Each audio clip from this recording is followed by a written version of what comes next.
In the blood-stained jungles of the Philippines, 1945, two enemies were taught to hate each other. A black American medic, forbidden by his white captain from treating Japanese prisoners. A Japanese head nurse, raised on propaganda that black Americans were savages to be feared. But when infection threatened her arm and her life, he defied direct orders to save her. "He will be punished for helping you," they whispered. Through fevered nights and rain-soaked days, something impossible happened. Not friendship, not love, recognition. She risked everything to tell the truth. He risked everything to see her as human. What happens when the enemy becomes your defender? And how do you return to blindness once you've truly seen? Southern Luzon, Philippines, March 1945. The gunfire had finally stopped. After weeks of constant noise, the silence felt wrong somehow, like holding your breath underwater too long. Aiko Tanaka pressed her back against the crumbling concrete wall of what remained of the field hospital. Her white uniform was stained with blood and dirt. Her hands wouldn't stop trembling. "Are they gone?" whispered Nurse Fumiko, her voice barely audible.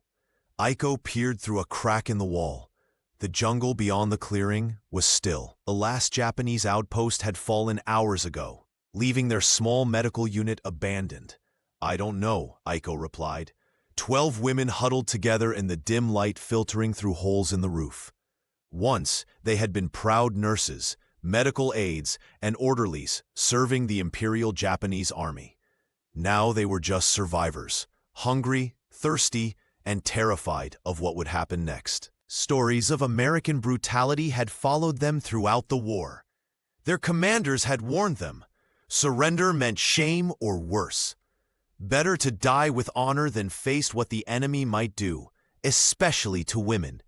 Miyuki, the youngest nurse, sobbed quietly into her sleeve. "My mother told me Americans eat their prisoners," she whispered, "especially the women." "That's not true," Aiko said firmly, though her own heart raced with fear. As head nurse, the others looked to her for strength. "We are medical personnel. There are rules." But even as she said it, doubt gnawed at her.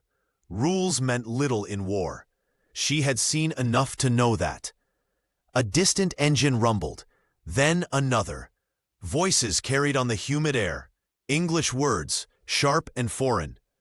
"They're coming," gasped Fumiko. The women pressed closer together, a tight knot of white uniforms and terror. Aiko's mouth felt like sandpaper. They hadn't had clean water in days. Heavy boots crunched on gravel outside.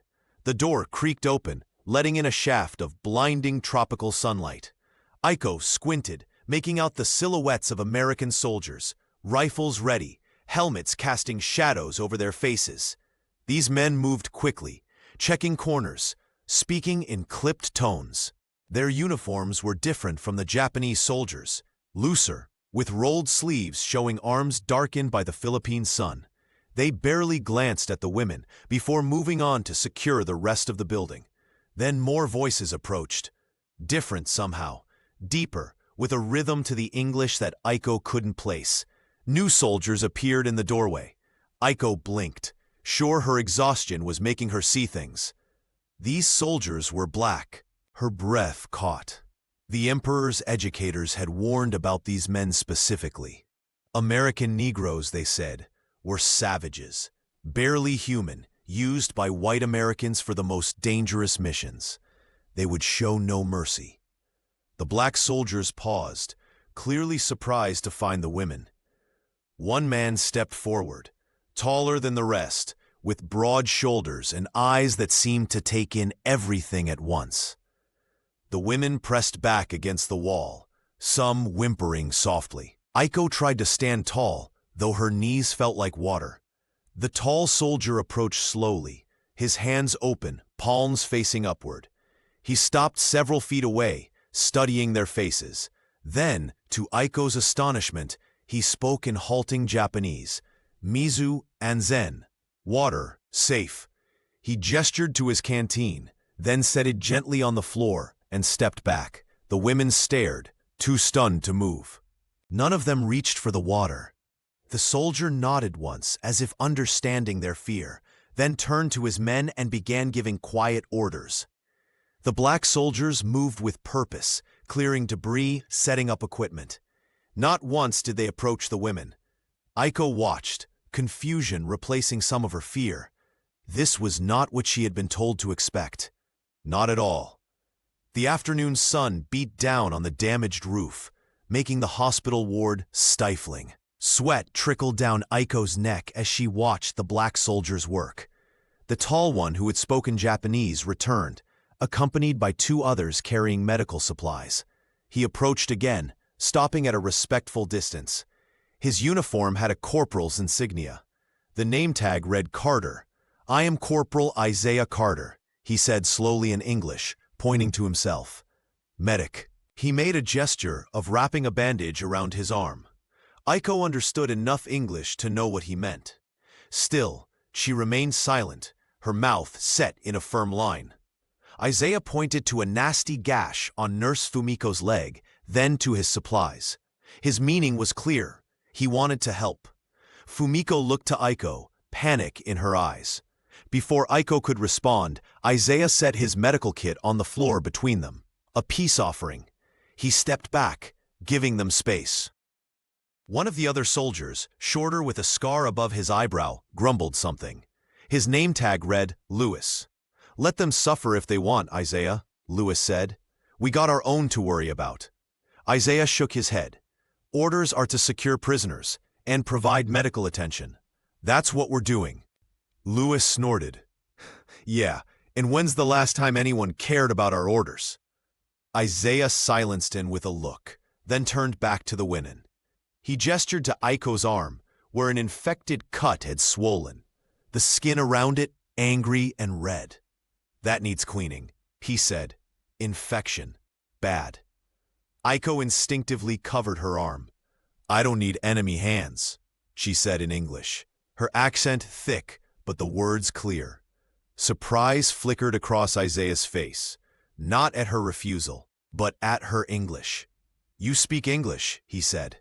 "I was student before the war, before everything changed."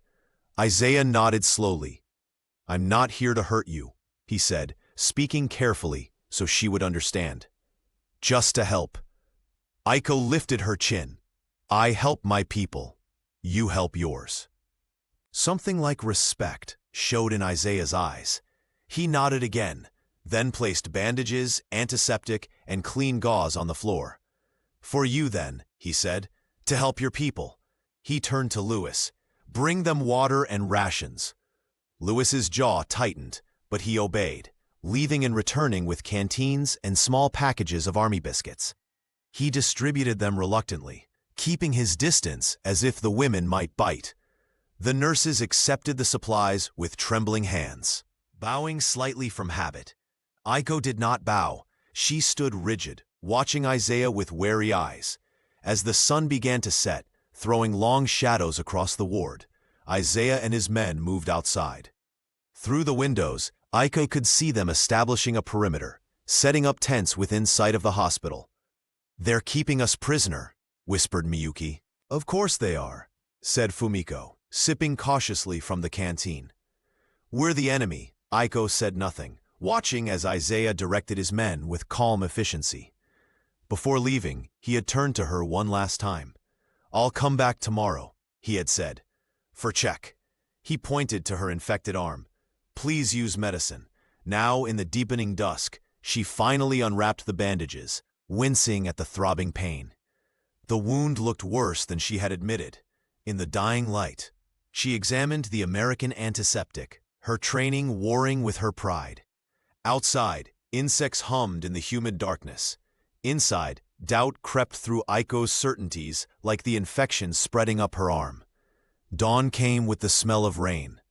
Aiko woke to find most of the other women already sitting up, whispering among themselves. "They didn't hurt us," Miyuki was saying, wonder in her voice. "They gave us food." "It's a trick," Fumiko insisted. "Americans always trick before they—" "Enough," Aiko interrupted. Her arm throbbed worse than before. She had not used the antiseptic. "Save your strength." She made her rounds, checking each woman with professional detachment despite her own pain. Most had minor injuries, cuts, bruises, one sprained ankle, nothing life-threatening. They were lucky. Outside, the changing of guards was visible through the windows. The black soldiers moved with the stiffness of men who had slept poorly, if at all. Aiko recognized Isaiah immediately. Even at a distance, he stood out, not just in height, but in the way others looked to him. Not an officer, but a leader nonetheless. She turned away quickly when he glanced toward the hospital. "Aiko-san," said Nurse Hana softly, "your arm looks worse." Aiko shook her head. "It's nothing." But when she tried to change Fumiko's bandage, a wave of dizziness made her stumble. The room swayed alarmingly. She sat down hard on the floor, fighting unconsciousness. Distant voices penetrated the fog. The door opened. Footsteps approached. "Tanaka-san." Isaiah's voice. He knelt beside her, respecting her space, but close enough to see her condition. "Your arm needs treatment." An older Filipino man stood beside him, gray-haired, with kind eyes and a lined face. He spoke in Japanese. "I am Esteban, a scout for the American forces. Corporal Carter asked me to translate. He says your wound is infected and must be treated, or you could lose your arm." Aiko looked from the old man to Isaiah, suspicion warring with her medical training. She knew how quickly infections could turn deadly in this climate. "Why do you care?" she asked in English. Isaiah considered her question seriously. "Because you're hurt," he said simply, "and I'm a medic." The old man translated, though Aiko had understood. She studied Isaiah's face, the steady gaze, the beads of sweat on his forehead, the lines of fatigue around his eyes. No triumph there, no cruelty, just patience and something else. Concern? It made no sense. The Americans were monsters. Everyone knew that, especially the black ones. Yet here he was, offering help when he could have simply let her suffer. Aiko closed her eyes briefly, then nodded once. Isaiah moved carefully, unwrapping the soiled bandage with gentle fingers. He winced when he saw the angry red streaks extending from the wound. "This will hurt," he warned through the translator. "But it needs cleaning." Aiko bit her lip as Isaiah worked, refusing to show pain. The antiseptic burned like fire. Tears pricked her eyes, but she blinked them back. "You have medical training," Isaiah observed as he wrapped clean gauze around her arm. "I was studying to be doctor," she replied. "War came. I became nurse instead." Isaiah nodded. "I wanted to be a doctor too, before." Their eyes met briefly. A moment of recognition. Two paths diverted by the same war. The moment shattered as heavy boots thudded on the wooden steps outside. Isaiah tensed. A white officer appeared in the doorway, tall and broad-shouldered with cold blue eyes. The name on his uniform read Raleigh. Captain's bars gleamed on his collar. The sunlight behind him cast his face in shadow, but his displeasure was clear in the rigid set of his shoulders. "Corporal Carter," he barked, "what exactly do you think you're doing?" Captain Raleigh's voice filled the small room, sharp with authority and something else, disgust. "I asked you a question, Corporal." Isaiah stood, his back straight. "Providing medical treatment to prisoners, sir, as per regulations." Raleigh's gaze swept over the Japanese women, lingering on Aiko's freshly bandaged arm. His lip curled slightly. "Your unit was assigned to perimeter security and supply management, not prisoner contact," he said coldly. "Where did you learn to read regulations, boy?" The word hung in the air. Boy, not corporal, not soldier. Aiko saw something flicker across Isaiah's face. Not surprise, but a momentary tightening around his eyes, quickly controlled. "Medical needs seemed urgent, sir," Isaiah replied, his voice carefully neutral. "As the only medic present, you are to follow orders, Corporal," Raleigh interrupted, "not make decisions about what seems urgent." He stepped closer, lowering his voice. "You are to follow orders, not make decisions about what seems urgent." He stepped closer, lowering his voice. "Frankly, suspicious. The translator, Esteban, shifted uncomfortably, but continued to whisper the exchange to the women in Japanese. Aiko watched, confusion churning inside her. The way the white officer spoke to Isaiah, with such contempt, didn't align with anything she had been taught about Americans. In imperial education, white Americans were portrayed as the leaders, with blacks as their willing, savage followers. But this interaction suggested something very different. "Captain Raleigh!" A voice called from outside. Another white officer beckoned urgently. Raleigh turned to Isaiah. "As of now, your men are restricted to exterior duties only.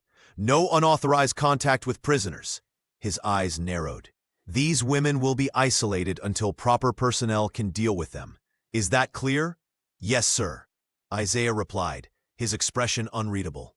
Raleigh stormed out, boots heavy on the wooden floor. In the silence that followed, Aiko found herself staring at Isaiah. He glanced at her, a brief look that conveyed something like apology, before turning to leave. As he walked to the door, Aiko suddenly understood. The white American had treated Isaiah with the same contempt their own officers reserved for conquered peoples or lowly foot soldiers. The realization sent a crack through her carefully constructed worldview. Outside, thunder rumbled in the distance. Rain was coming. Inside, the Japanese women huddled together, whispering. "Did you see?" Miyuki whispered. "The white one. He hates the black one." "Maybe they are not all working together as we thought," Fumiko added. Aiko said nothing, her mind replaying the scene. The white officer's contempt, Isaiah's controlled dignity. The entire foundation of what she had been taught about Americans seemed to be crumbling. Outside the window, she could see Isaiah rejoining his men. His shoulders were straight, his manner unchanged despite the humiliation he had just endured. She looked down at her bandaged arm. The pain had already begun to ease. Evening brought the promised storm. Rain hammered the damaged roof, finding every hole, turning the hospital floor into a patchwork of puddles. Wind howled through broken windows, carrying sheets of water inside. The women huddled in a corner, trying to stay dry, but it was impossible. The ceiling in their section had partially collapsed, leaving them exposed to the elements. "We'll catch pneumonia," Fumiko murmured, shivering as water dripped down her neck. Aiko scanned the room, looking for somewhere drier. The far corner seemed more intact, but getting there meant crossing an area where the roof had completely given way. Lightning flashed, illuminating the dismal scene. In that brief, electric moment, Aiko saw the door open. Isaiah entered, followed by two of his men.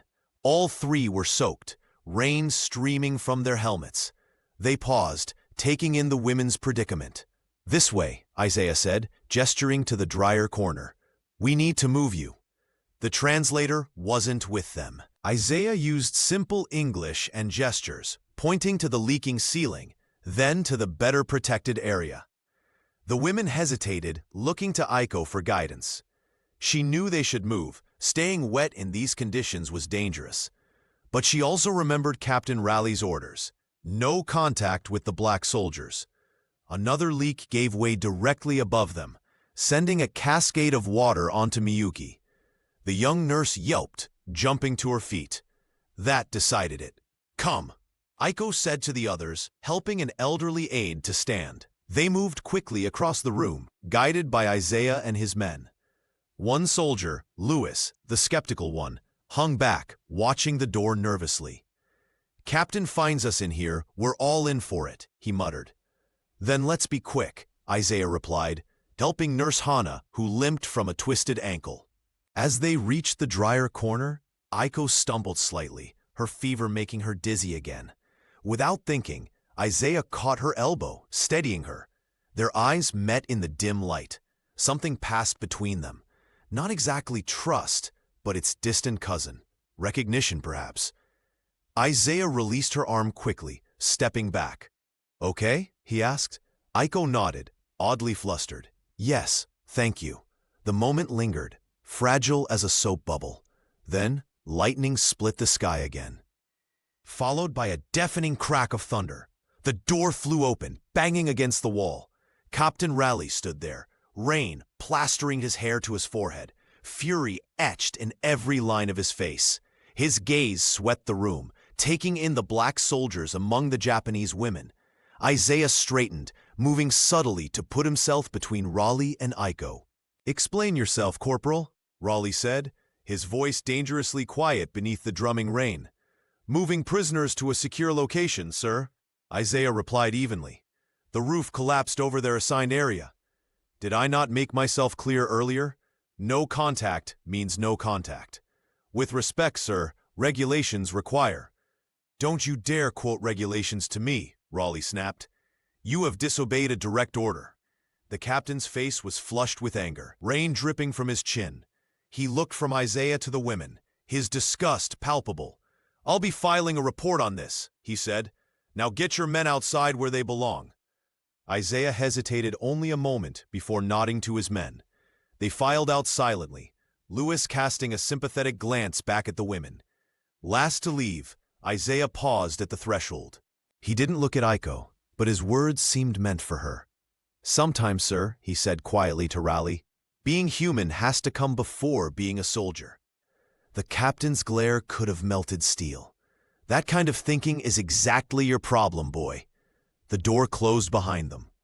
Through the rain-streaked window, Aiko watched the black soldiers return to their posts, hunched against the downpour. Something had shifted inside her. The world she thought she understood had tilted on its axis. Darkness came early with the storm.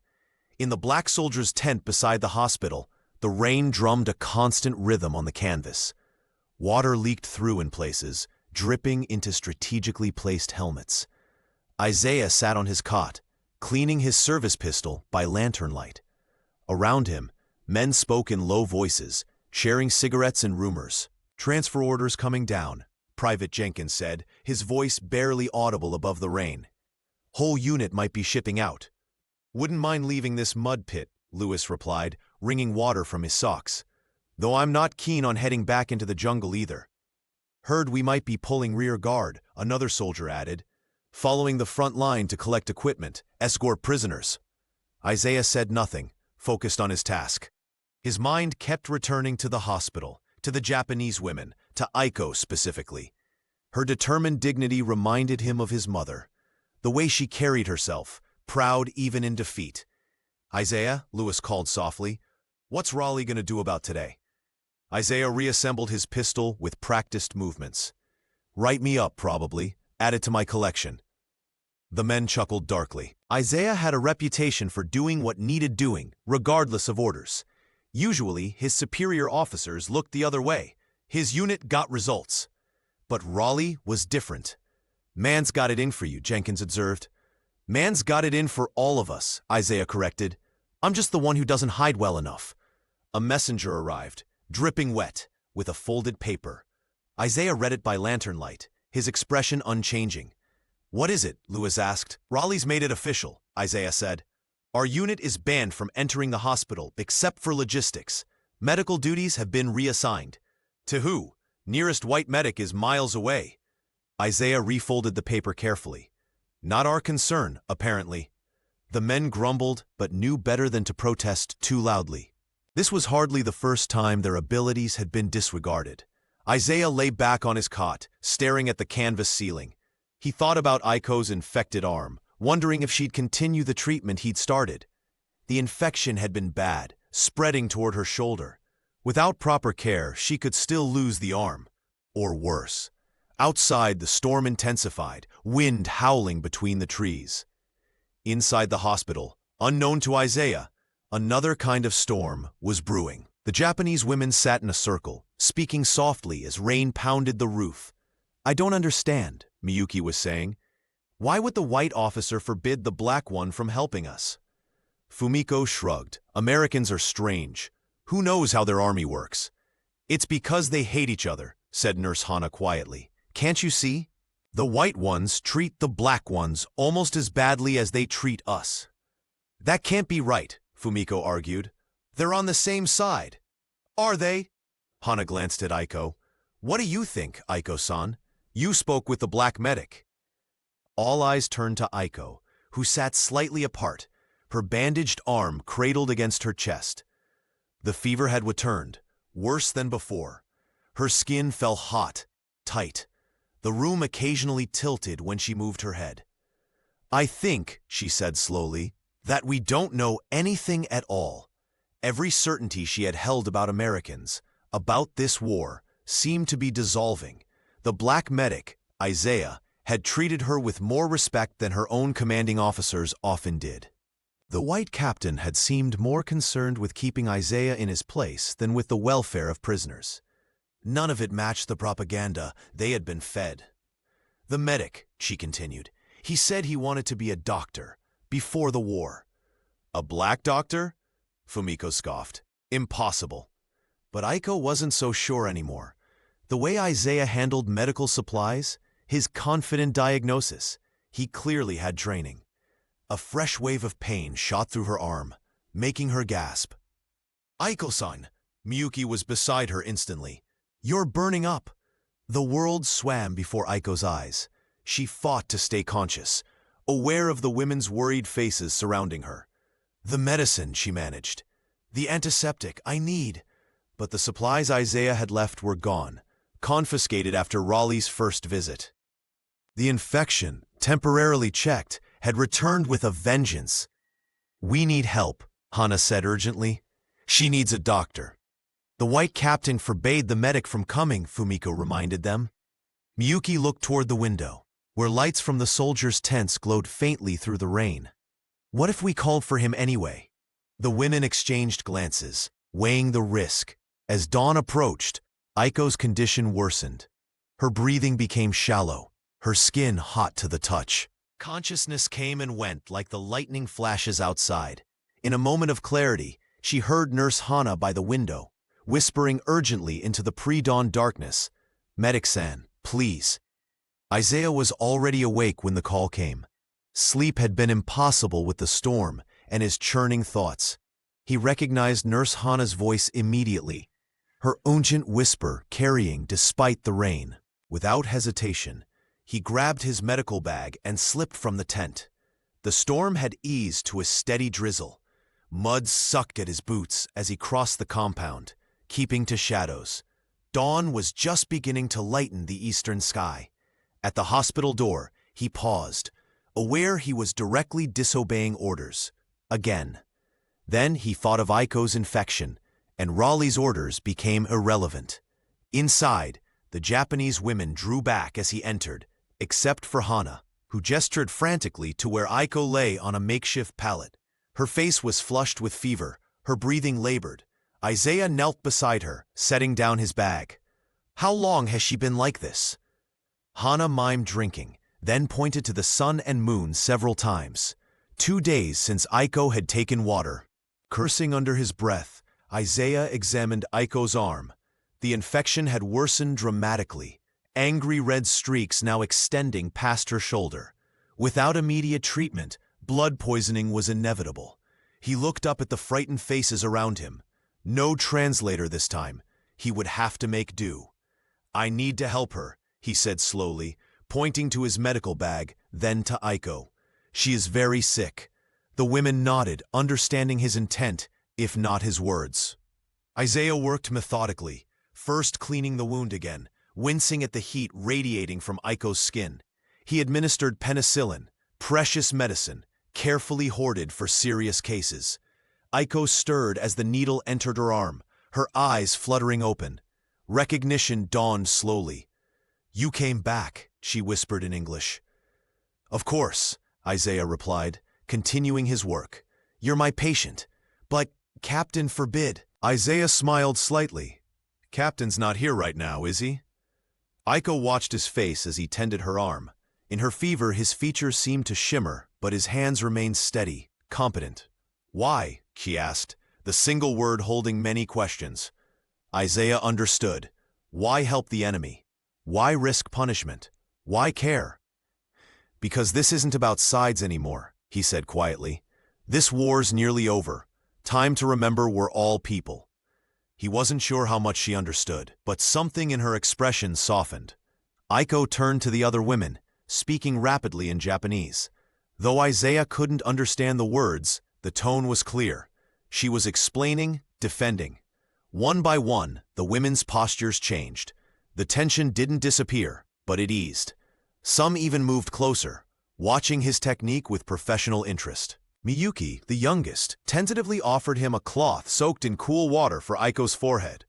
Isaiah accepted with a nod of thanks. Nurse Hana pointed to her own arm, then to a bottle in Isaiah's kit, asking a question with her eyes. Penicillin, Isaiah explained, showing her the label. For infection. Penicillin, Hana repeated carefully, studying the medicine. For a brief moment, they weren't enemies, but colleagues. Medical professionals sharing knowledge. The moment broke when Fumiko suddenly hissed a warning. Footsteps approached outside. Isaiah quickly gathered his supplies, preparing to leave, but it was too late. The door swung open. Captain Raleigh's massive figure filled the doorway, his face a thundercloud. Corporal Carter. Raleigh's voice cut through the room like a knife. Behind him stood two white MPs, their expressions carefully blank. Isaiah rose slowly, medical bag in hand. Captain, I gave you a direct order. Raleigh stepped inside, boots leaving muddy tracks on the floor. An order you have now violated twice. Sir, this prisoner was critically ill, the infection. I don't care if she's dying of the plague, Raleigh interrupted. Orders are orders. The Japanese women had backed away, pressing against the far wall, all except Aiko, too weak to move, and Nurse Hana, who stood her ground beside the pallet. Hana suddenly stepped forward, speaking in halting English. Please, he saved her life. Raleigh turned his cold gaze on her. Be silent, he snapped. Prisoners don't get a say. Isaiah's jaw tightened, but he kept his expression neutral. Getting angry would only make things worse. The prisoner required urgent medical attention, sir, he said, evenly. As the only available medic, I made a judgment call. Your judgment is not required, Corporal. Your obedience is. Raleigh's voice dropped lower. Or perhaps you prefer the company of our enemy to your own kind? The implication was clear and ugly. Isaiah felt heat rising in his neck, but fought to keep his face impassive.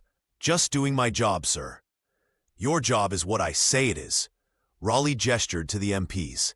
Escort Corporal Carter to the command tent. He's relieved of medical duties pending formal reprimand.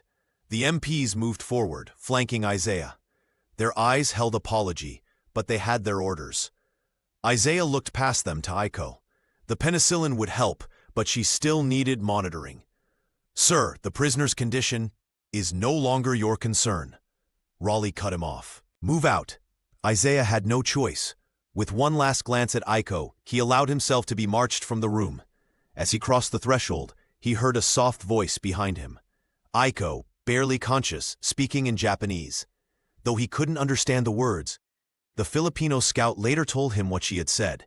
He saved me. Why punish him? Outside, rain had begun falling again, washing away footprints almost as soon as they were made. Isaiah walked between the MPs, head high despite the mud sucking at his boots and the curious stares of soldiers they passed. At the command tent, he was ordered to wait while Raleigh conferred with other officers. Through the canvas, Isaiah could hear raised voices, though not the words. Lewis appeared, concern etched on his face. What happened? Got caught treating the head nurse again, Isaiah replied. Raleigh's making an example of me. Damn, Lewis shook his head. Man's got a particular kind of hatred. Isaiah nodded. He'd encountered Raleigh's kind before, both in and out of uniform. Men who couldn't stand seeing a black man step outside the narrow boundaries they'd drawn. The nurse, she doing okay? Lewis asked, surprising Isaiah. You care? Lewis shrugged uncomfortably. Just asking. Isaiah allowed himself a small smile. She'll make it if the infection doesn't flare up again. Good. Lewis glanced toward the hospital. They ain't what I expected, the Japanese women. People rarely are what we expect, Isaiah replied. Once we see them as people. The tent flap opened. An MP beckoned Isaiah inside. Rain continued to fall, softening to a gentle patter as night approached. Inside the hospital, the Japanese women tended to Aiko, following the treatment they had observed Isaiah perform. Aiko drifted in and out of consciousness, the penicillin gradually taking effect. In her lucid moments, she found herself thinking of Isaiah's quiet dignity as the MPs led him away, the respect he had shown her and the others, despite everything. She had been taught that Americans were devils, that Black Americans were worse, savages who would show no mercy. Instead, a Black American medic had risked punishment to save her arm, perhaps her life, while his own superior, a white man, had been willing to let her suffer for the sake of racial hierarchy. As darkness fell over the camp, Aiko's fever began to break. Outside, guards changed shifts. Inside, certainties continued to crumble. The war that had seemed so clear, us against them, good against evil, suddenly wasn't clear at all. Night insects hummed in the humid darkness as Aiko finally drifted into healing sleep, her worldview forever changed. This will cover chapters 9 through 16, which comprise Act 2, the middle of the story. I need to maintain the same style, tone, and quality as Part 1 while advancing the story. Looking at where we left off, Part 1 ended with Chapter 8, where Isaiah was removed from medical duties after helping Aiko despite Captain Raleigh's orders. Aiko's fever was breaking, and her worldview was beginning to change. Now I'll move into Chapter 9, where we'll focus on Aiko's growing guilt and confusion, and the Japanese women discussing their changed perceptions of the Black American soldiers. I should aim for approximately 4,000 words to match the requested length per part. Night fell like a heavy blanket over the camp. The rain had stopped, leaving behind a thick humidity that made clothing stick to skin and breathing feel like work. Inside the hospital, Aiko woke to find her fever had broken. The throbbing in her arm had subsided to a dull ache. Moonlight filtered through the broken windows, casting silver rectangles on the floor. The other women slept in huddled groups, except for a lone figure by the window, Nurse Hana, keeping watch. Hana turned as Aiko stirred. "You're awake," she whispered, moving to kneel beside the pallet. She placed a cool hand on Aiko's forehead. "The fever is gone." "How long did I sleep?" Aiko's voice sounded strange, to her own ears, rough from thirst. "Many hours." Hana offered a canteen. "Drink slowly." The water was warm but clean. Aiko sipped carefully, then looked at her bandaged arm. "The medic, what happened to him?" Hana's face darkened. "The white captain took him away. He seemed very angry." Guilt squeezed Aiko's chest like a fist. Isaiah had risked punishment to help her, and now he was suffering for it. The thought troubled her more than it should have. He was the enemy. Why should she care what happened to him? And yet, she did. "The medicine he gave me," she said. "It worked." Hana nodded. "He called it penicillin. Very powerful." She hesitated. "Aiko-san, I've been thinking. What we were told about Americans, especially the black ones, it doesn't match what we've seen." Relief washed over Aiko. She wasn't alone in her confusion. "I know," she admitted. "The others are talking too," Hana continued, glancing at the sleeping women.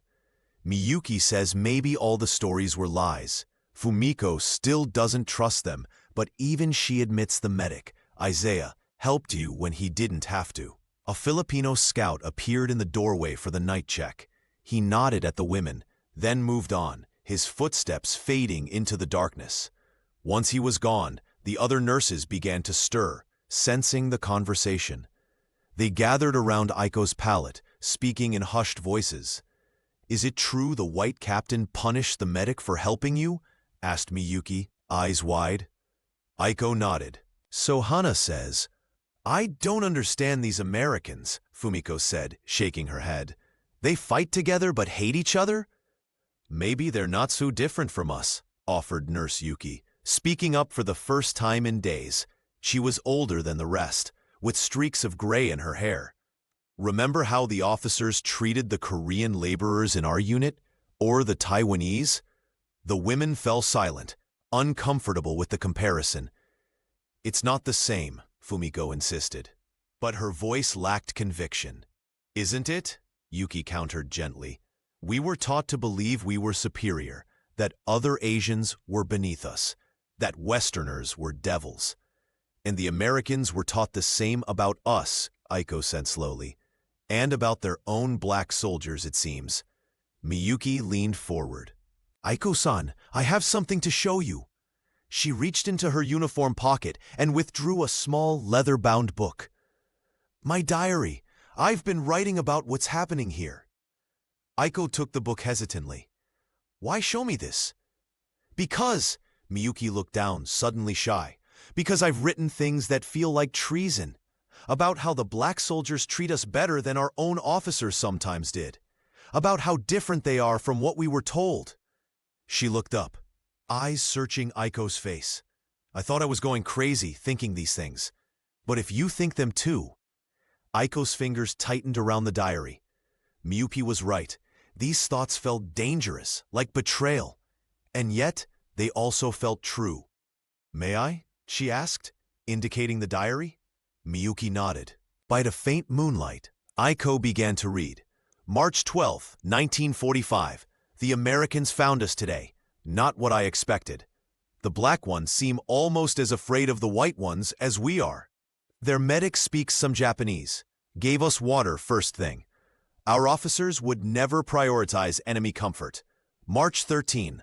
The medic, Isaiah, treated Aiko-san's arm. The white captain was furious. I don't understand why. If we are enemies, why do they fight each other? March 14. Storm came. Isaiah and others moved us to dry corner. He could have left us in the rain. White captain punished him for helping. I feel strange writing this, but these men show more honor than I was led to believe. The entries continued, each one documenting small kindnesses, moments of humanity that contradicted everything they had been taught. Miyuki's confusion and growing admiration were clear in every line.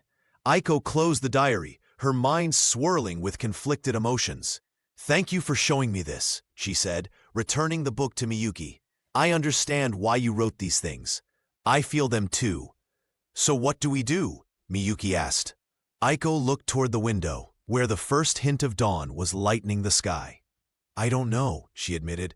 Everything is changing so fast. Outside, guards changed shifts. Voices carried on the still morning air.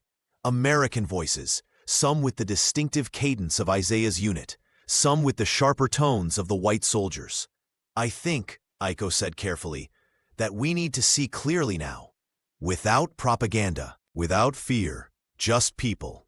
The women nodded, an understanding passing between them. Something had shifted, a collective awakening to a more complicated truth than they had been prepared for.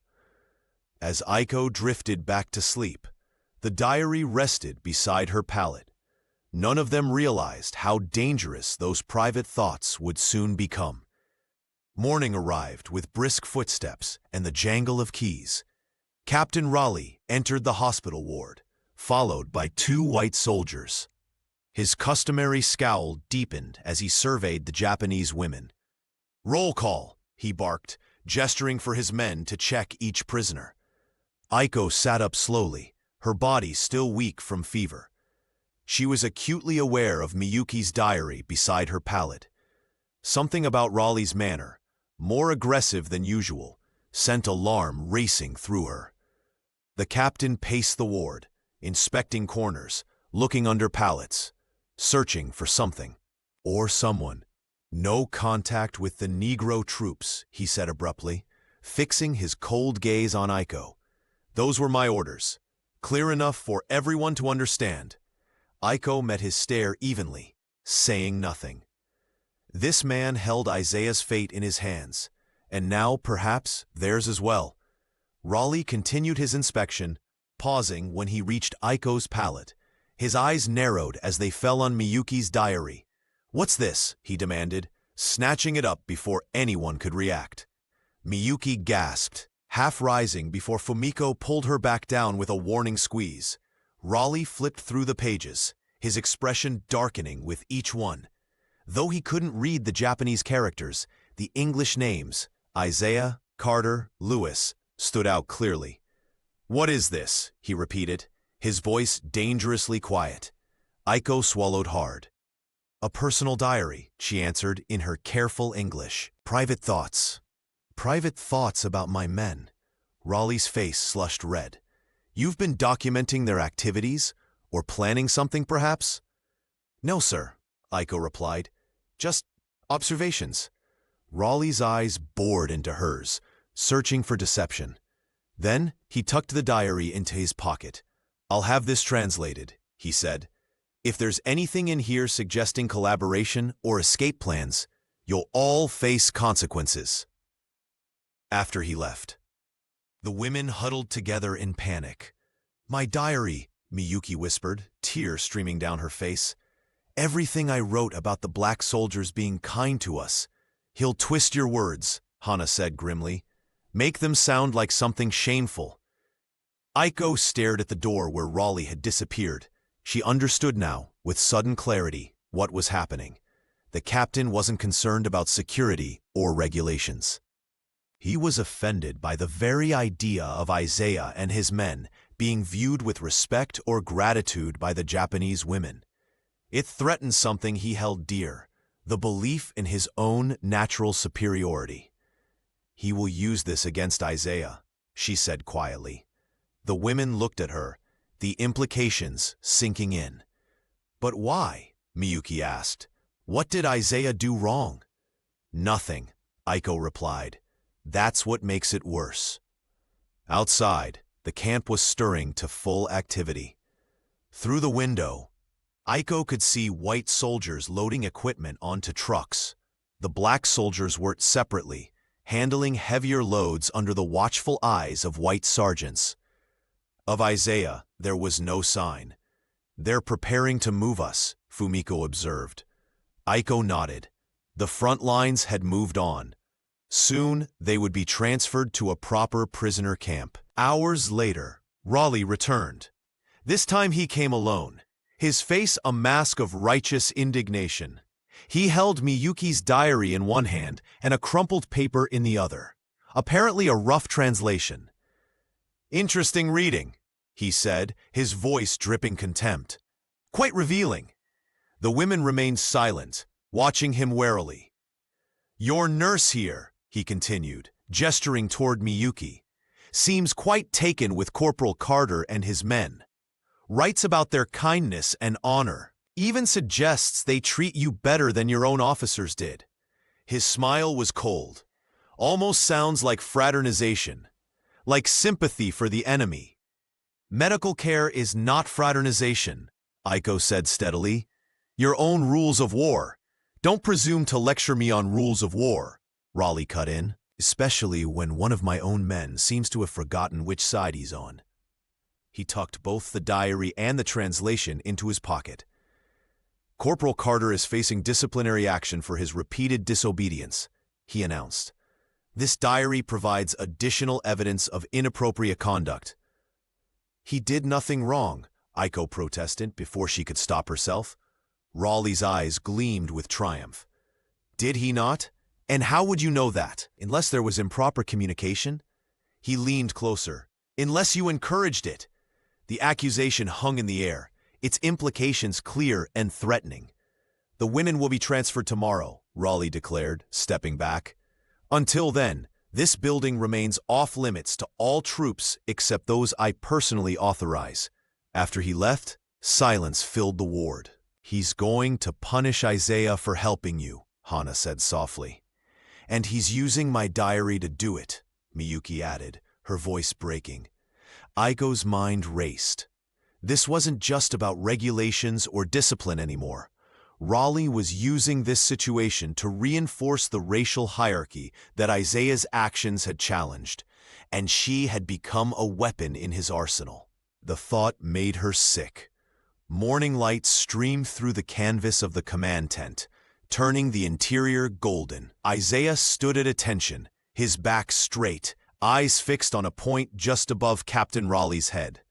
Two white officers sat behind a folding table, expressions unreadable. Outside, the camp buzzed with preparation for the coming transfer.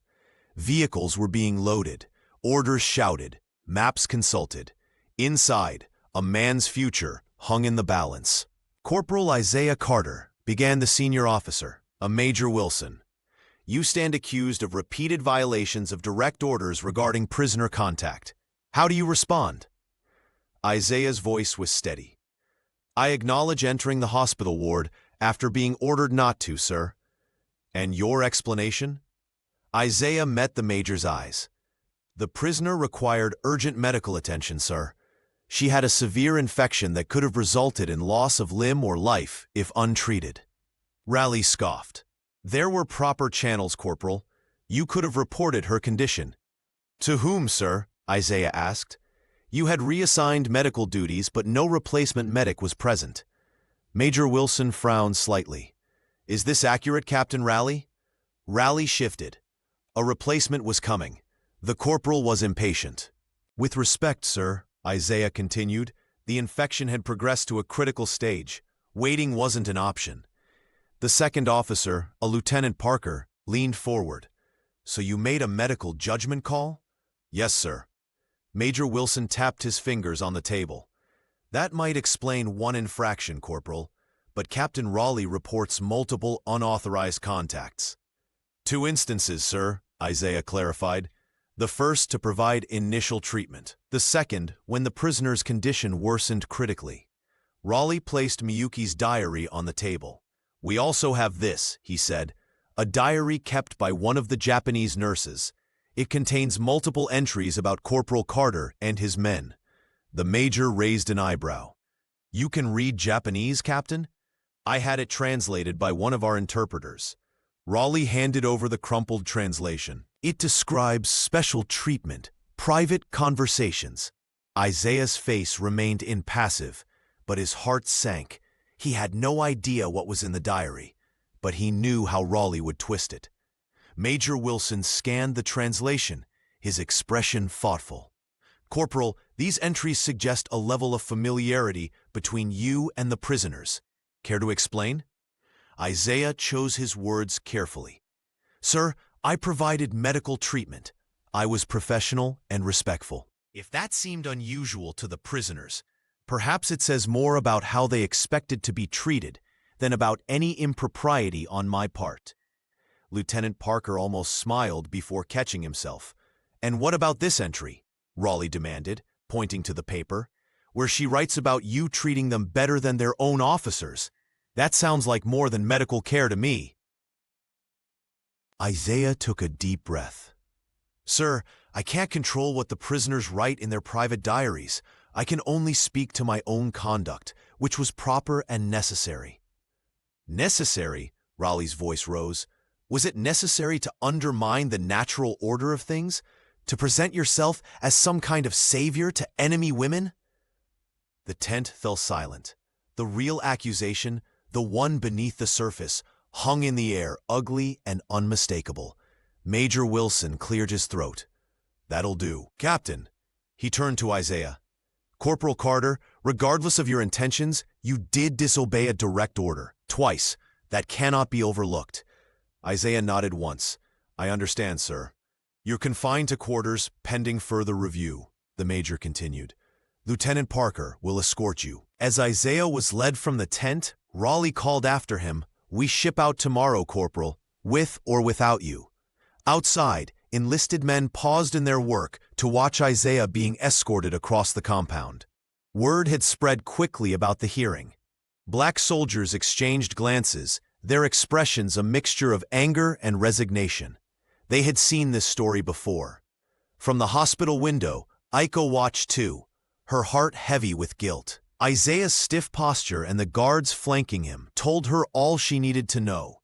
He was being punished for helping her, for showing humanity when regulations demanded indifference, and there seemed to be nothing she could do about it. Afternoon heat pressed down on the camp like a physical weight. Inside the hospital, the Japanese women gathered around Aiko, their voices hushed but urgent. We have to do something, Miyuki insisted. Isaiah is in trouble because of my diary. What can we do? Fumiko countered. We're prisoners. No one will listen to us. Aiko remained silent, her mind working. Fumiko was right. As enemy prisoners, their word carried little weight. And yet, the truth was the truth, regardless of who spoke it. The Filipino scout, Esteban, entered with their afternoon water ration. The women fell silent as he distributed the canteens. "You heard about the black medic?" Esteban asked quietly, his eyes on Aiko. She nodded. "Is it bad?" Esteban shrugged. He disobeyed orders. But more than that, he challenged the way things are supposed to be, at least according to men like Captain Raleigh. "By helping us? By treating you like people?" Esteban's weathered face creased in a sad smile. Some men can't tolerate that kind of thinking, especially when it comes from someone they consider beneath them. Aiko absorbed this, the pieces clicking together. "I want to help him," she said finally, "to tell what really happened." Esteban's eyebrows shot up. "POW testimony isn't usually welcomed," he warned, "especially not in a case like this." "But if I write it down," Aiko pressed, "an official statement, in English, someone must read it." The old scout studied her face. "You care what happens to him," he observed. "Why?" Aiko hesitated. It was a question she'd been asking herself. Why did it matter so much? Isaiah was one American soldier among thousands. Their brief interactions hardly constituted a friendship.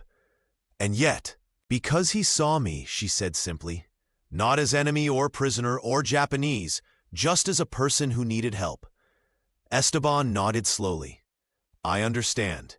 He glanced around to make sure no one else was listening. "I can't promise anything, but if you write your statement, I'll try to get it to someone who might care." "Thank you." Aiko bowed her head slightly in gratitude. After Esteban left, Aiko explained her plan to the other women.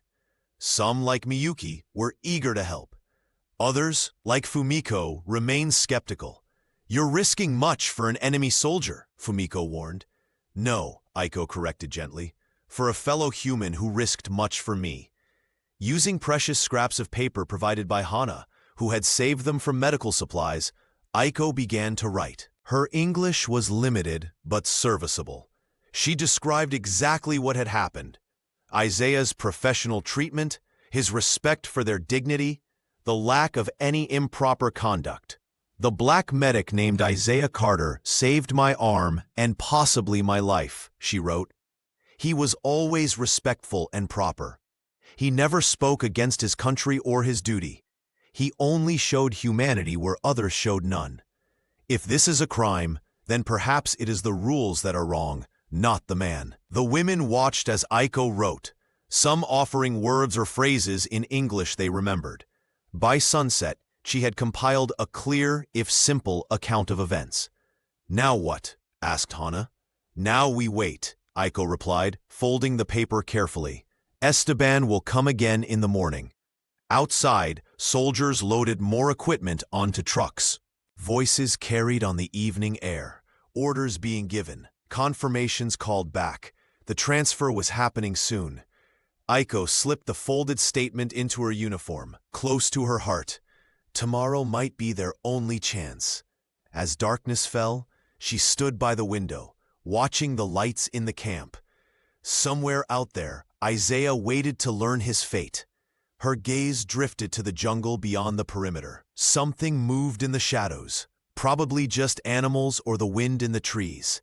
But for a moment, Aiko felt a prickle of unease. They weren't the only Japanese in these mountains. Some soldiers had refused to surrender, choosing instead to hide in the jungle, continuing the fight through guerrilla tactics. Their commander had spoken of such men with admiration, loyal servants of the emperor, who would rather die than face the shame of capture. Aiko turned away from the window. Those men were nothing to her now. Her war was over. All that remained was to survive, and perhaps, if possible, to help the man who had helped her. Dawn broke pale and misty over the camp. Aiko woke early, the statement still safe inside her uniform. Today was their scheduled transfer, perhaps her last chance to help Isaiah. She slipped from her pallet, moving carefully past the sleeping women. Outside, fog clung to the ground, swirling around the ankles of soldiers preparing for the day's activities. Esteban wouldn't arrive for the morning check for another hour. But Aiko couldn't wait. According to hushed conversation she'd overheard, a senior Allied commander was visiting the camp this morning. someone who outranked Raleigh, someone who might listen. She had to try. The rear door of the hospital was supposed to be locked, but Aiko had noticed the latch was broken during the storm. With a careful push, it swung open silently. She stepped outside into the cool morning air, her heart pounding. The fog provided cover as she skirted the edge of the building. She had seen the command tent from her window, a larger structure with a flag out front. If she could just reach it before the camp fully woke. A twig snapped in the jungle to her right. Aiko froze, holding her breath. 3 figures emerged from the mist, moving like ghosts. Japanese soldiers, ragged, thin, their uniforms torn and dirty. But the rifles in their hands looked well-maintained and deadly. One man raised a finger to his lips, signaling silence. They moved toward her with the stealth of hunters. Aiko took a step back, then another. These weren't surrendering soldiers. These were the diehards, the ones who refused to accept defeat. "Tanaka-san," one whispered, recognizing her uniform and insignia. "Come quickly, we are rescuing you." Aiko shook her head. "No," she whispered back. "The war is over for me." The soldiers exchanged glances, confusion giving way to suspicion. "You prefer captivity to freedom?" The leader's voice hardened. "To serving the emperor? I prefer living to dying pointlessly," Aiko replied, her voice steadier than she felt. "Please go back to the jungle. The camp is waking." The leader's face darkened. "You have been corrupted," he hissed, filled with enemy thoughts. His eyes narrowed as he noticed the paper peeking from her uniform. "What is that?" Aiko's hand moved instinctively to cover the statement. "Nothing." Too late. The soldier grabbed her arm, her recently healed arm, with bruising force. "Show me," he demanded. "No." Aiko tried to pull away, but his grip tightened. "She's collaborating," another soldier whispered urgently. "We must silence her before she alerts the Americans." The leader nodded grimly. "The emperor would be ashamed of you," he told Aiko, "betraying your people for the enemy." "You don't understand," Aiko began, but the soldier pulled her roughly toward the jungle. "She comes with us," he ordered, quietly. Fear flooded Aiko's veins. These men saw her as a traitor. In their eyes, her surrender, and worse, her changed perspective, was unforgivable. They would drag her into the jungle, and she would never return. She opened her mouth to scream, but a rough hand clamped over it. The soldiers began pulling her toward the tree line, their movements urgent but silent. Then from somewhere behind them, "Aiko-san!" A voice, American, familiar. Then another, "There she is!" The Japanese soldiers spun around, rifles raised. Through the thinning fog, Aiko saw 3 black soldiers. Not Isaiah, but men from his unit. Private Lewis was among them, his eyes widening as he took in the scene. "Down!" he shouted as the Japanese soldiers opened fire. Chaos erupted. The Americans returned fire from behind cover. Aiko tore free in the confusion, stumbling toward the American lines. A bullet whizzed past her ear. Another kicked up dirt at her feet. The Japanese soldiers were shooting at her now, the traitor running to the enemy. Lewis broke cover, racing toward her in a crouch. "Come on," he yelled, grabbing her arm, gently, despite the urgency, and pulling her to safety behind a supply truck. The firefight was brief but intense. When it ended, the Japanese soldiers had melted back into the jungle, leaving only trampled undergrowth and shell casings behind. Aiko sat in the dirt, shaking uncontrollably. Lewis knelt beside her, concern etched on his face. "You hurt?" he asked, eyes scanning for injuries. She shook her head, unable to speak. "What were you doing out here?" Lewis demanded, his voice gruff but not unkind. "The whole camp's been looking for you." Aiko pulled the crumpled statement from her uniform with trembling fingers. "For Isaiah," she managed, "to tell truth." Lewis stared at the paper, then at her, understanding dawning in his eyes. "You were trying to help him," he said, his voice softer now. She nodded.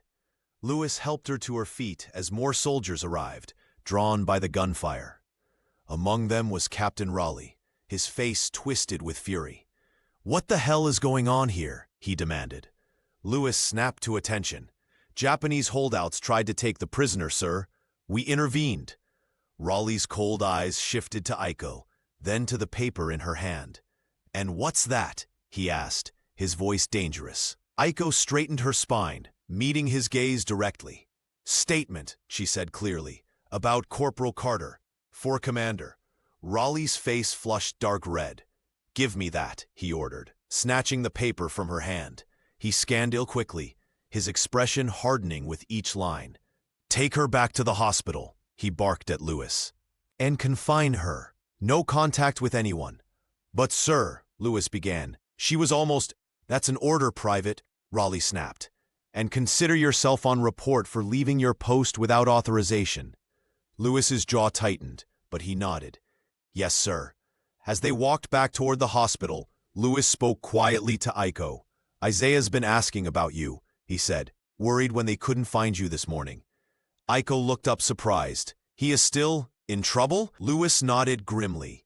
Raleigh's pushing for a court-martial. Says he's making an example.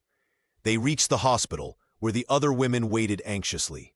They rushed to Aiko, exclaiming in relief and concern. You will be confined until transfer, Lewis told them, his tone official but his eyes apologetic. Orders. As he turned to leave, Aiko caught his sleeve. My statement, she said. Raleigh will destroy it. Lewis's expression was unreadable. Probably. Then Isaiah will be punished. For nothing. Lewis studied her face for a long moment. You really care what happens to him, don't you? Aiko nodded, not trusting herself to speak. Why? Because, she said, finally. He was kind when he didn't have to be. Because he saw people, not enemies. She looked down. Because I was wrong about everything. A small smile touched Lewis's lips. Yeah, he said. Isaiah has that effect on folks. He checked to make sure no one was listening, then added, Don't worry about the statement. Some things can be said more than once. With that cryptic comment, he left, closing the door firmly behind him. Aiko sank onto her pallet as the other women gathered around, asking questions she was too exhausted to answer. Outside, the camp continued its preparations for transfer. Inside, Aiko closed her eyes, the morning's events playing over and over in her mind. She had tried to help and failed. The statement was gone, and Isaiah still faced punishment for showing her kindness. The war might be ending, but some battles, it seemed, were just beginning. The jungle clearing was silent now, though the echo of gunfire seemed to linger in the humid air. Lewis and the other two soldiers, Jenkins and Rodriguez, stood over the spot where the brief firefight had taken place. They'll be back, Jenkins said quietly, scanning the tree line, with more men. They wanted her bad, Rodriguez added, nudging a spent shell casing with his boot. Wonder why, Lewis frowned, thinking of the paper Aiko had been clutching. She was trying to help Isaiah, he said, writing some kind of statement. Raleigh took it? Lewis nodded grimly. Tore it up right after you left to report the incident. The three men exchanged knowing glances. They had served under Raleigh long enough to understand his motives. So what do we do? Jenkins asked. Lewis looked back toward the camp, where vehicles were being loaded for the transfer. We tell the truth, he said, to anyone who'll listen. And if they won't, Lewis's jaw set in a determined line, then we make them listen. They headed back, separating to avoid drawing attention. Lewis made his way to the holding tent, where Isaiah was confined. The guard, a young white private who owed Lewis a favor, let him in without comment. Isaiah sat on a cot, his posture still proud despite the circumstances. He looked up as Lewis entered, relief crossing his face. You found her, he said. It wasn't a question. Lewis nodded. Japanese holdouts tried to drag her into the jungle. We stopped them. Isaiah's expression darkened. She hurt? Scared, but okay. Lewis lowered his voice. She was trying to help you, man. Had a written statement about what really happened. Raleigh took it, tore it up. Isaiah closed his eyes briefly. She shouldn't have risked herself. Why not? Lewis challenged. You risked yourself for her. A ghost of a smile touched Isaiah's lips. Different. Is it? Lewis sat on the cot across from Isaiah. All this time, I thought you were crazy, helping those women. Enemies, right? But seeing her today, willing to face those holdouts rather than go with them, willing to risk Raleig's wrath to tell the truth, he shook his head. Maybe you were right. Maybe it's time we saw past uniforms. Isaiah studied his friend's face. Careful, Lewis. That kind of talk can get you in the same trouble I'm in. Already there, Lewis replied with a wry smile. Raleigh put me on report for leaving my post to save her. Said I should have let proper personnel handle it. Proper personnel? Isaiah repeated, the irony evident in his tone. Meaning white soldiers. Always. Lewis stood. The transfer's happening in 2 hours. Word is you're staying behind for your hearing. Isaiah nodded, resignation in his eyes. We're working on something, Lewis continued. Me, Jenkins, Rodriguez. The Japanese nurse wants to help too. Leave it alone, Isaiah warned. You'll just make it worse. Like you left her alone when she needed help? Lewis challenged. Sometimes you gotta do what's right. Regulations be damned. You taught me that. Before Isaiah could respond, the guard signaled that time was up. Lewis left reluctantly, glancing back at his friend, sitting straight and dignified despite everything. Outside, the camp buzzed with activity. Trucks were being loaded, prisoners assembled, paperwork processed. Lewis spotted Captain Raleigh conferring with other officers near the command tent. And beyond them, just arriving on horseback, was a figure Lewis recognized from headquarters visits. Major General Howard, the division commander. The man who would ultimately decide Isaiah's fate. Lewis straightened his uniform and made his decision. Some risks were worth taking. Meanwhile, at the hospital, the Japanese women were being prepared for transfer. Guards supervised as they gathered their meager belongings. "Line up," ordered a sergeant. "Truck leaves in 20 minutes."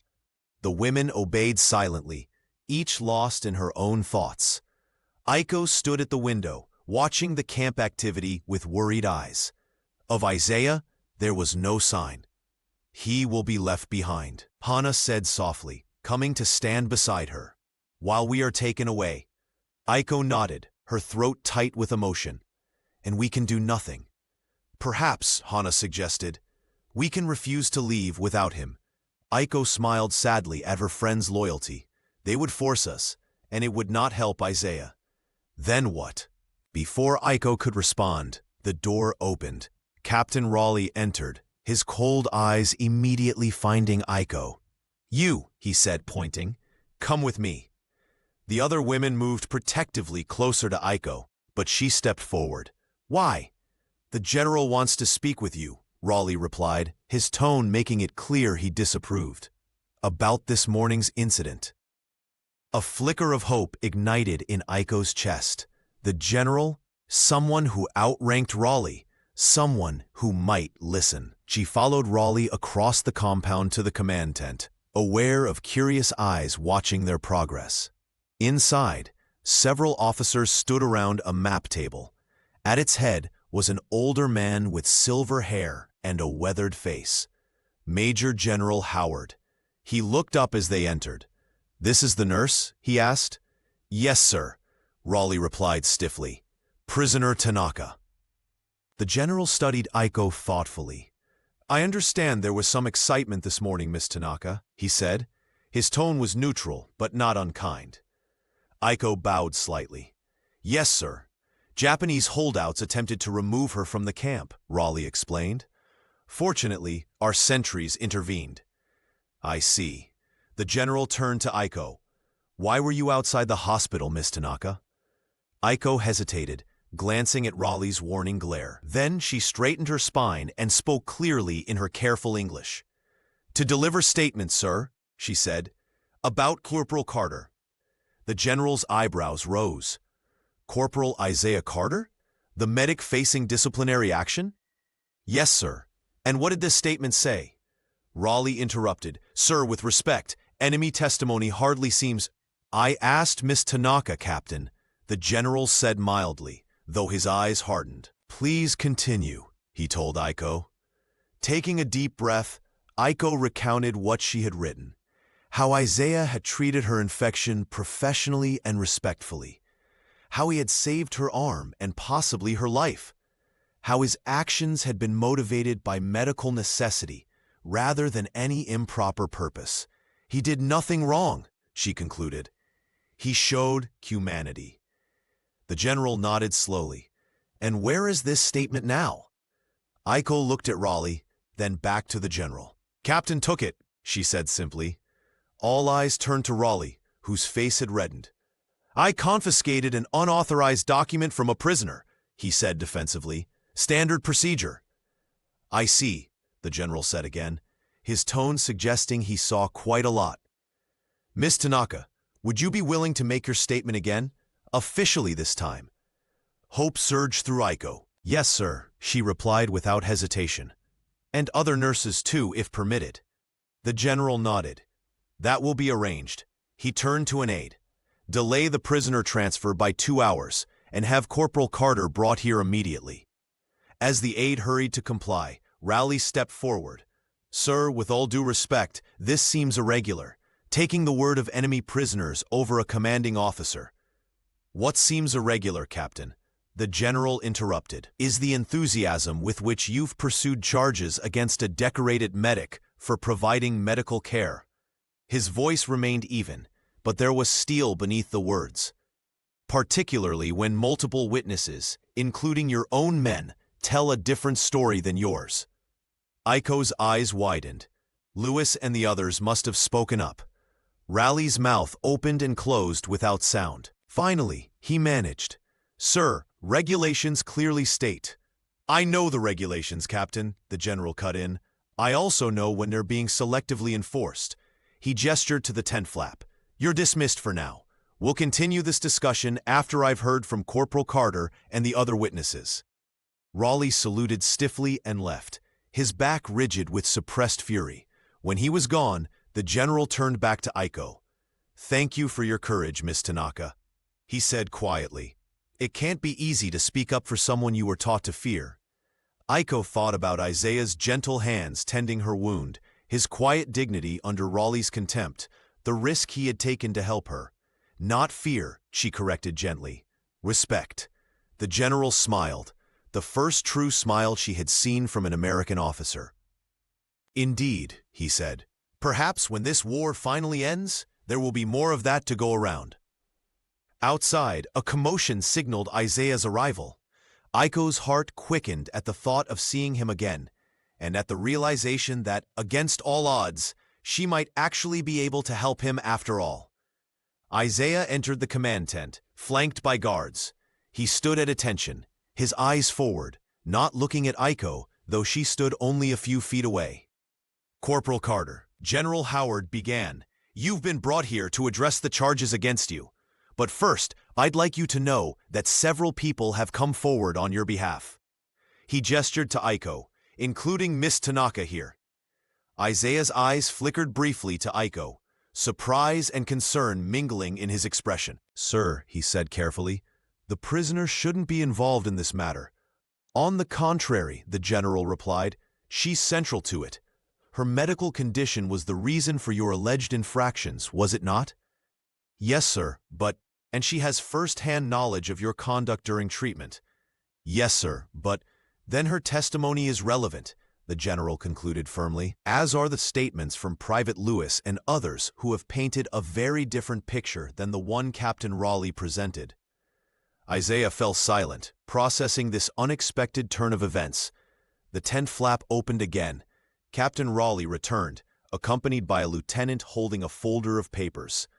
The witness statements you requested, sir, the lieutenant said, handing the folder to General Howard. The general read silently for several minutes, his expression thoughtful. Finally, he looked up. Corporal Carter, he said, these statements consistently describe your actions as professional, necessary, and motivated solely by medical concerns. They directly contradict Captain Raleigh's characterization. He turned to Raleigh. Captain, would you care to explain this discrepancy? Raleigh's face flushed.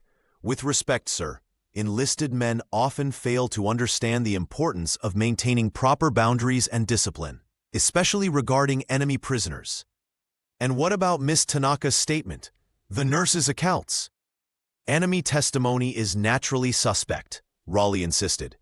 They could be attempting to create division among our ranks. By praising the medical care they received?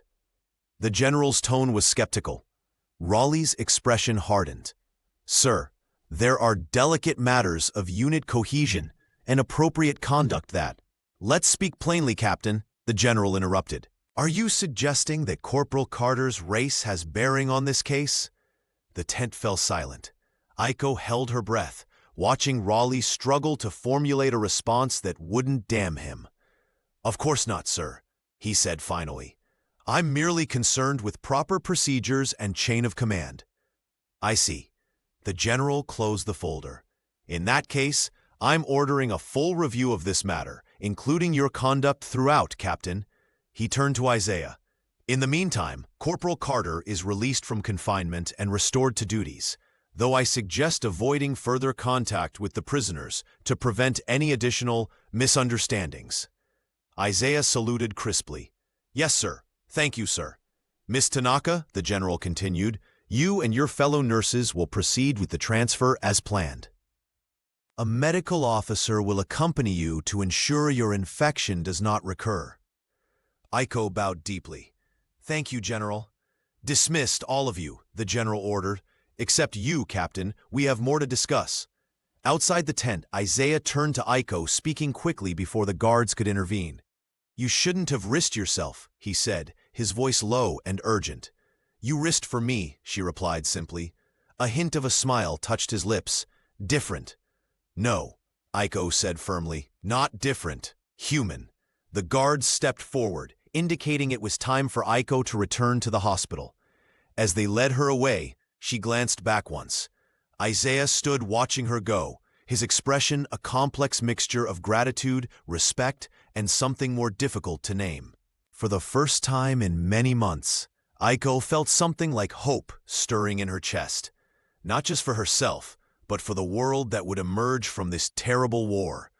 A world where people might see each other as human beings first, rather than enemies or races or sides. It was a fragile hope, easily crushed, but for now, it was enough. Evening settled over the camp, casting long shadows between buildings. The delayed transfer was now scheduled for first light. In the hospital ward, the Japanese women packed their few belongings in preparation. What will happen to us now? Miyuki asked, folding her spare uniform. A rehabilitation center, probably, Fumiko replied. Then eventually home, if we're lucky. The word home hung in the air. What would home be like now? Japan was losing the war. Perhaps it already lost it. Everything would be different. Aiko sat by the window, watching as Captain Raleigh emerged from the command tent. His face was set in hard lines, his movements stiff with suppressed fury. Whatever the general had said to him, it hadn't been pleasant. Esteban, the Filipino scout, appeared at the door with their evening meal.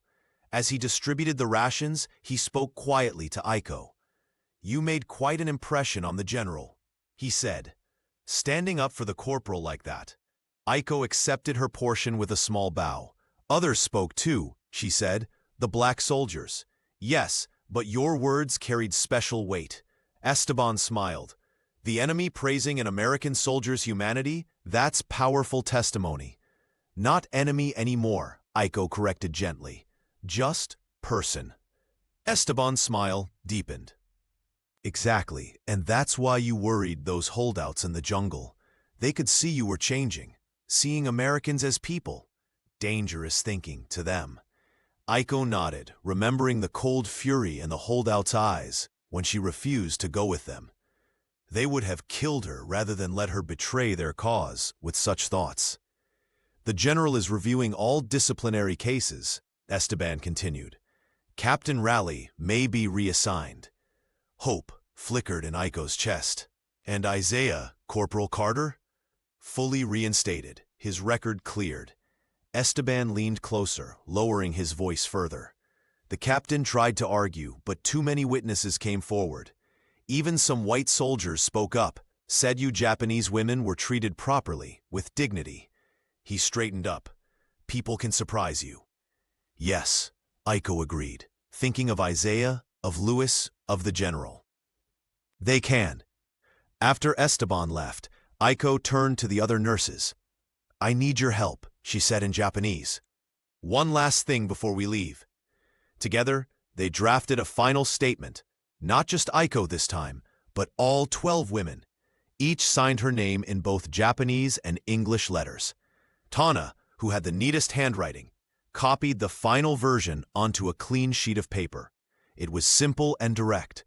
We, the undersigned medical personnel of the Imperial Japanese Army, now prisoners of war, wish to formally acknowledge the proper and honorable treatment we received from Corporal Isaiah Carter and his men.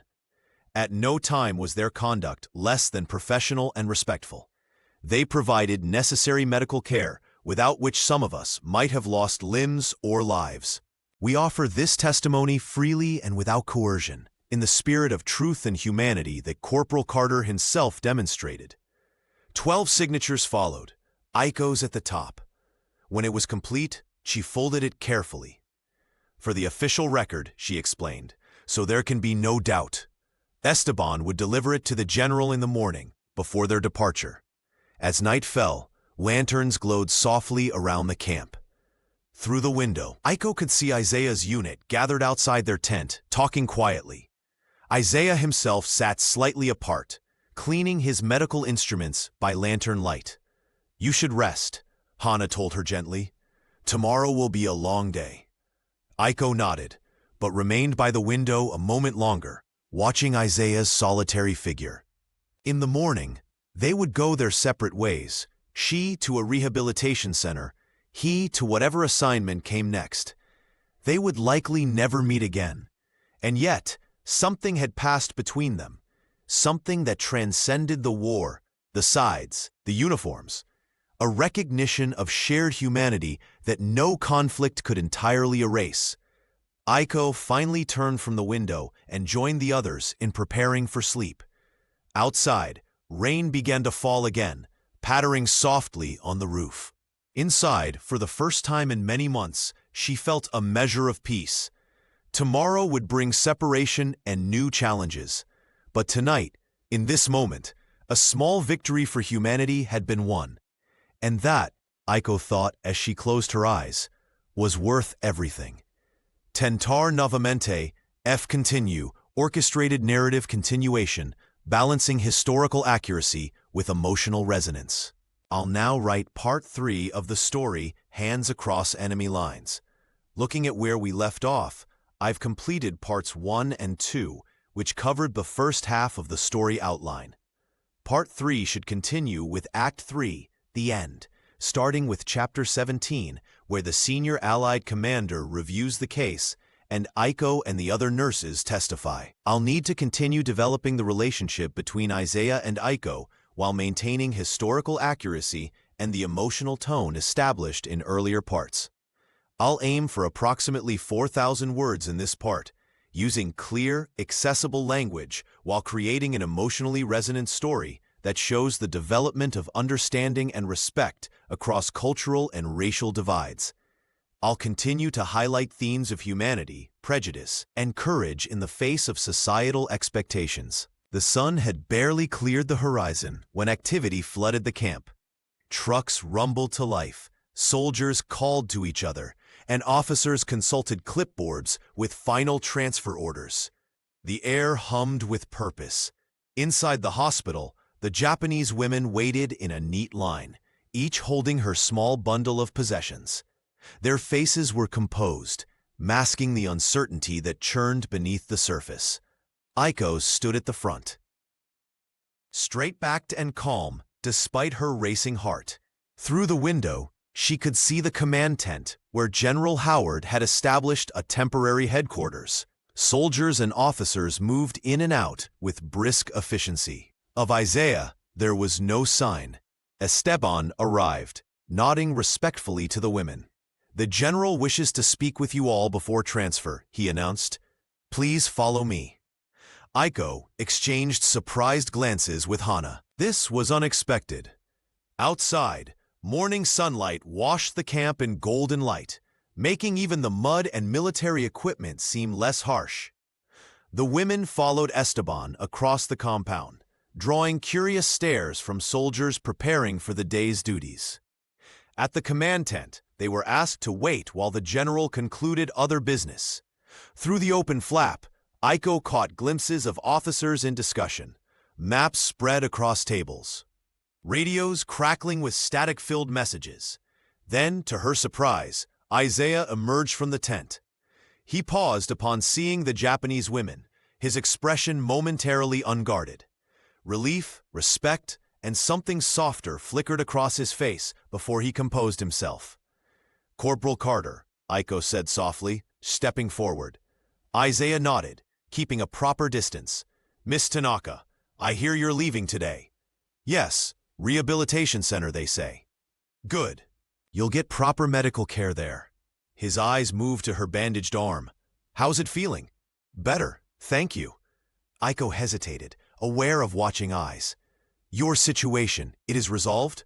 A small smile touched Isaiah's lips.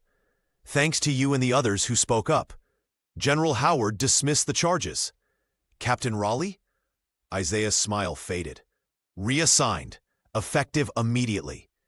Before Aiko could respond, a lieutenant appeared at the tent entrance. "The general will see you now," he announced. Isaiah stepped aside, his posture respectfully formal. But as Aiko passed, he spoke quietly, for her ears alone. "Thank you for your courage." Inside the tent, General Howard stood behind a field desk, radiating calm authority. Unlike Raleigh, his manner held no contempt, only professional courtesy. "Ladies," he greeted them in English, bowing slightly. "Thank you for coming." Esteban translated, though Aiko understood without help. "I've read your joint statement," the general continued, holding up the paper Aiko had prepared the previous evening. "A very clear account of events. I appreciate your honesty." The women bowed in acknowledgement. "There's been some confusion regarding Corporal Carter's actions," Howard explained. "Your testimony has helped clarify matters considerably." He paused, studying their faces. "I understand that relations between our countries are difficult at present, but I believe in treating prisoners with dignity and respect, regardless of nationality." Aiko translated quietly for those who didn't understand English. "Your transfer proceeds as scheduled," the general continued. "You'll be taken to a rehabilitation center in Manila, where you'll receive proper medical care and humane treatment. When circumstances permit, arrangements will be made for your eventual return home." Home. The word stirred complex emotions among the women. Japan was changing, perhaps already changed beyond recognition. "Before you go, I wanted to personally thank you for your integrity in this matter," Howard concluded. "Corporal Carter is an exemplary soldier whose actions reflect the highest standards of medical ethics. Your willingness to acknowledge that, despite being on opposite sides of this conflict, speaks well of your character." The women bowed again, deeper this time. In their world, such praise from a high-ranking enemy officer was unprecedented. "Is there anything you wish to say before you depart?" the general asked. Aiko stepped forward, speaking carefully in English. "Thank you, General, for listening to us. Many would not." She gestured to her fellow nurses. "We were taught to fear Americans, especially Black Americans. We were wrong." She paused, searching for the right words. "War makes enemies of people who might otherwise be friends. Perhaps when peace comes, we can remember what Corporal Carter showed us, that humanity crosses all borders." The general nodded thoughtfully. "Well said, Miss Tanaka." He turned to an aide. "Please ensure these ladies are transported comfortably, with medical attention available if needed." As they left the tent, Aiko noticed Isaiah standing nearby with his unit. Their eyes met briefly across the compound, a moment of connection amid the bustle of departure. Captain Raleigh was nowhere to be seen. The transfer preparations continued through the morning. The Japanese women waited beside a transport truck, their meager possessions gathered at their feet. Military police stood guard, though their manner was professional rather than threatening. Aiko sat on a wooden crate, watching the camp activity. Her mind kept returning to Isaiah, to his quiet dignity, his unwavering compassion. She would likely never see him again after today. The thought left an unexpected hollow feeling in her chest. "You're thinking about him," Hana observed, sitting beside her. Aiko didn't pretend to misunderstand. "Yes, it's strange," Hana mused. "2 months ago, we would have considered him our worst enemy." "Everything has changed," Aiko replied softly. "Has it?" Hana's eyes were thoughtful. "Or have we simply seen what was always there beneath the propaganda?" Before Aiko could answer, a familiar figure approached, Esteban, the Filipino scout. "The general has approved a brief farewell," he said. "Corporal Carter requested permission to check your arm one final time before transfer." Aiko's pulse quickened. "Now?" Esteban nodded, gesturing toward a nearby medical tent. "He's waiting." With a glance at Hana, who nodded encouragement, Aiko followed Esteban across the compound. The medical tent was cool and dim after the bright sunlight outside. Isaiah stood at a supply table, organizing instruments. He turned as they entered. "Miss Tanaka," he said formally, "I wanted to ensure your wound is healing properly before you leave."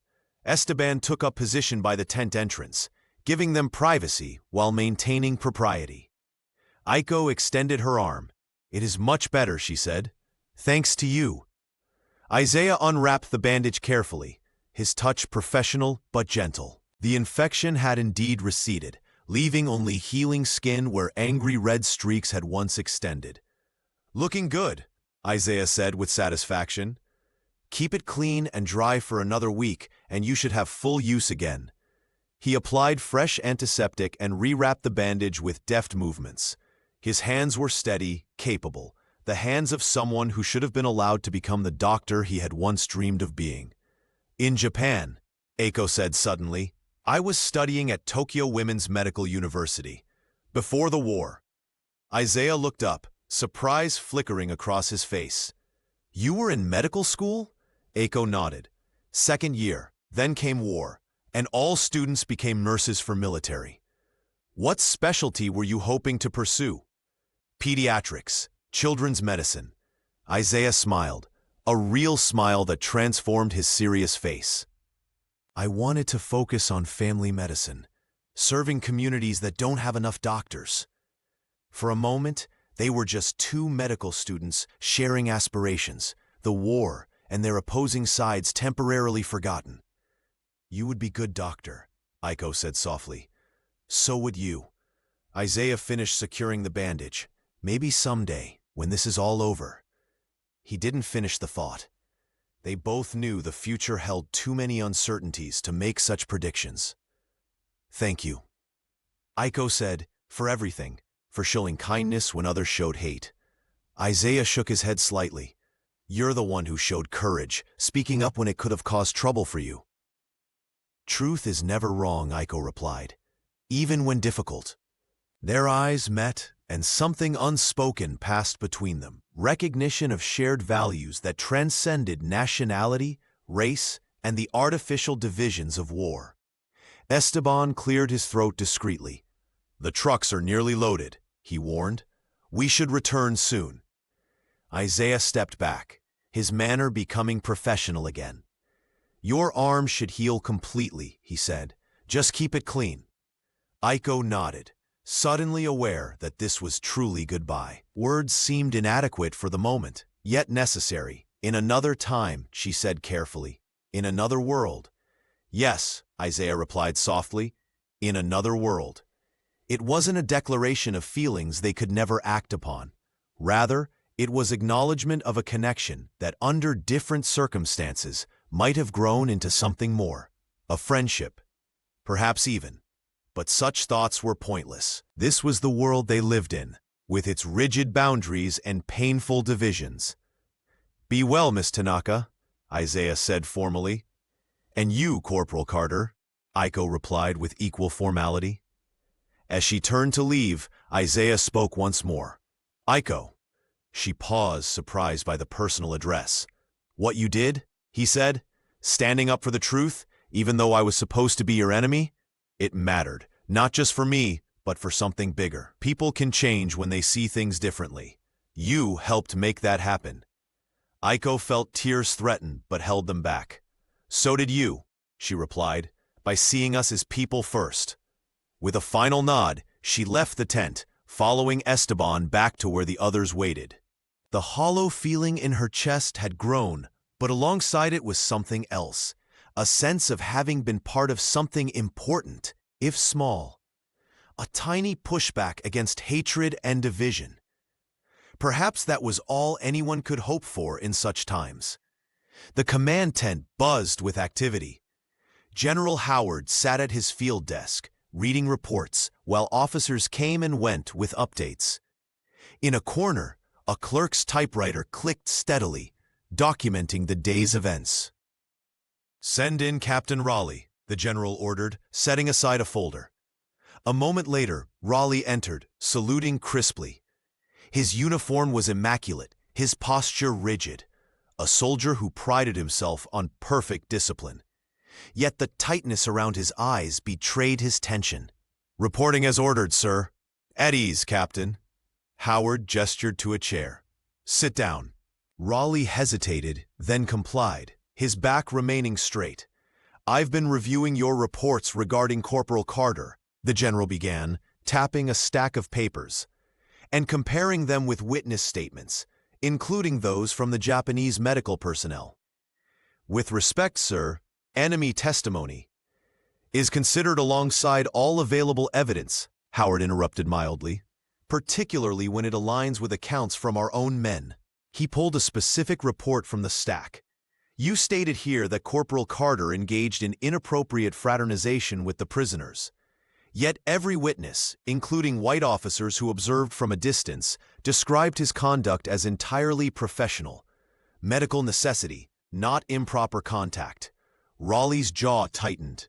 "Appearances can be deceiving, sir." "Indeed they can." Howard leaned forward. "Which is why I find it troubling that your reports consistently present the most damaging interpretation of Corporal Carter's actions, often contradicting objective facts." Silence stretched between them, broken only by the distant rumble of trucks and the steady clicking of the typewriter. "Let me be direct, Captain," Howard continued. "This isn't the first time your treatment of colored troops has raised concerns. There are reports from your previous posting suggesting a pattern of selective discipline and unequal treatment." Raleigh's face flushed. "My record speaks for itself, sir. I maintain order and discipline according to regulations." "According to your interpretation of regulations," Howard corrected, "which seems remarkably strict for certain soldiers and notably flexible for others." The general picked up another paper, the joint statement from the Japanese nurses. 12 enemy medical personnel voluntarily testified to Corporal Carter's professionalism and humanity. They had nothing to gain by doing so. He set the paper down. "That speaks volumes." "The Japanese are manipulative, sir," Raleigh insisted. "They're attempting to create division in our ranks." "By praising an American soldier?" Howard's eyebrows rose. "That's quite a strategy." He sighed, leaning back in his chair. "Captain, the world is changing. This war has shown us the horrific consequences of racial hatred taken to its extreme. We're fighting against systems built on the idea that some people are inherently superior to others." He fixed Raleigh with a steady gaze. "I would hope that experience would prompt reflection on our own prejudices." Raleigh remained silent, his expression hard. "I'm reassigning you to headquarters staff in Manila," Howard announced. "Effective immediately. Your replacement will arrive tomorrow to assume command of this sector." "Sir, I protest." "That's your right," Howard cut in. "You can file a formal objection through proper channels. But my decision stands." He stood, signaling the end of the meeting. "The transfer convoy leaves in 30 minutes. You'll be on it." Raleigh rose, saluting stiffly. "Yes, sir." As he turned to leave, Howard added, "One more thing, Captain." Raleigh paused. "Corporal Carter has been cleared of all charges. His record will reflect commendation for medical service under difficult conditions, not the reprimand you recommended." Something flashed in Raleigh's eyes, anger perhaps, or simply the discomfort of having his worldview challenged.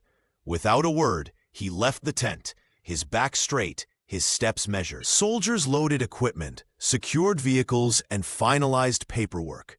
Among them worked Isaiah's unit, now restored to full duties without the shadow of disciplinary action hanging over them. The Japanese women boarded their transport truck, settling on benches running along either side. Through the canvas flap, Aiko watched the bustling compound, her eyes searching for one particular figure among the many uniforms. General Howard emerged from his tent, conferring with officers near the convoy. Raleigh appeared, carrying his duffel bag, and stowed it in a jeep rather than one of the transport trucks, evidence of the privilege of rank, even in disgrace. And then, finally, Aiko spotted Isaiah. He stood with his unit near their tent, receiving orders from a lieutenant. Even at a distance, his tall figure and distinctive posture were immediately recognizable. As if sensing her gaze, Isaiah glanced toward the transport truck. For a brief moment, their eyes met across the compound. No words, no gestures, just a silent acknowledgement of something that had no name, but felt important nonetheless. Then the moment passed, both returning to their separate duties in separate worlds.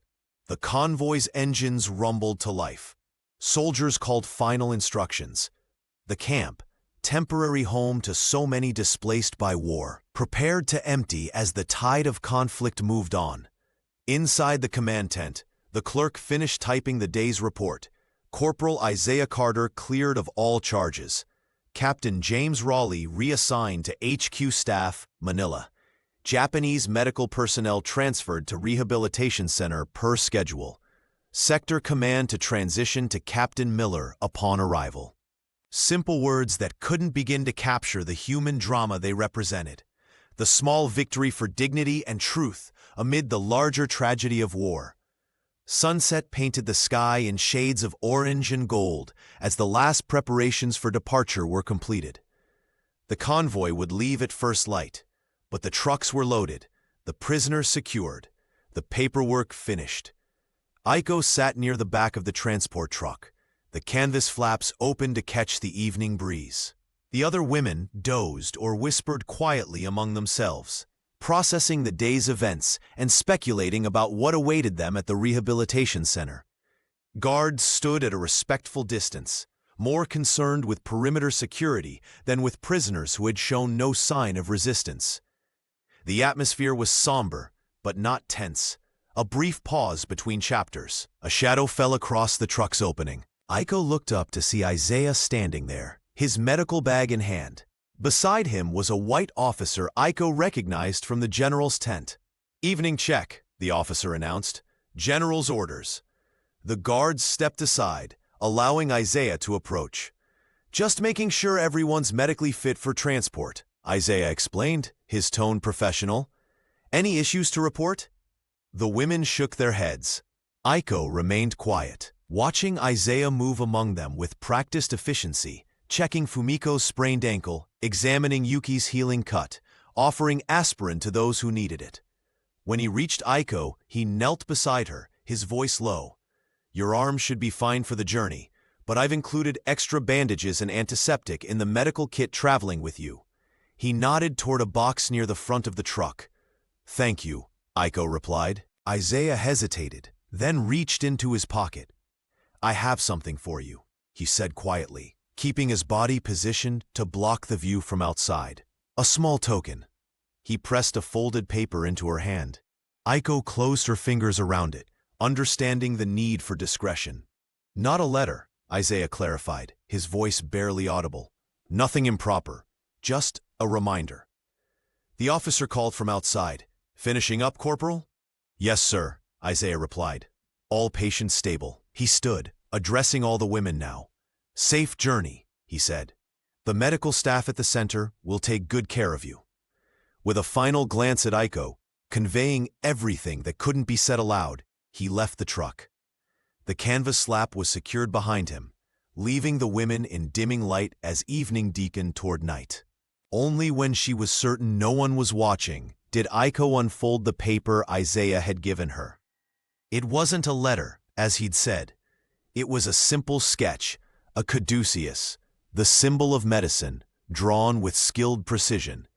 Beneath it, 2 words in careful script: "Remember always." Not a declaration of forbidden feelings, not a promise that couldn't be kept, just a reminder of the connection they'd shared.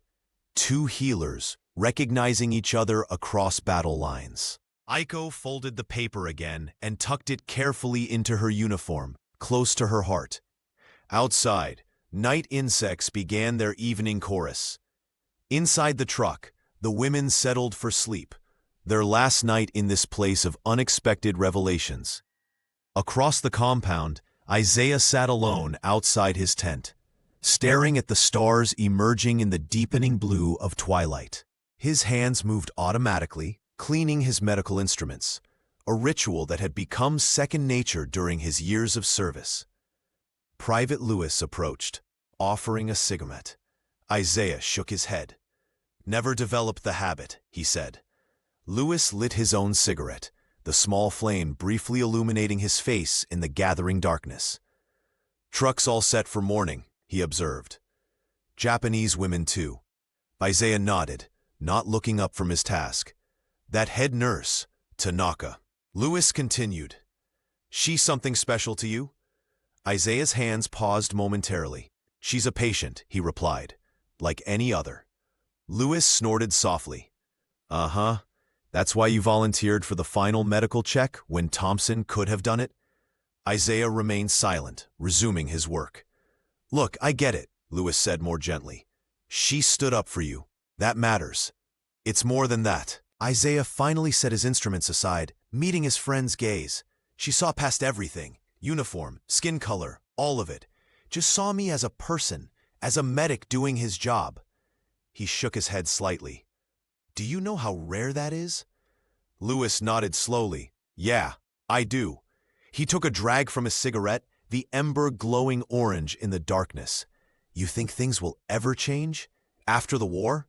People seeing each other as just people?" Isaiah looked up at the stars, now clearly visible in the night sky.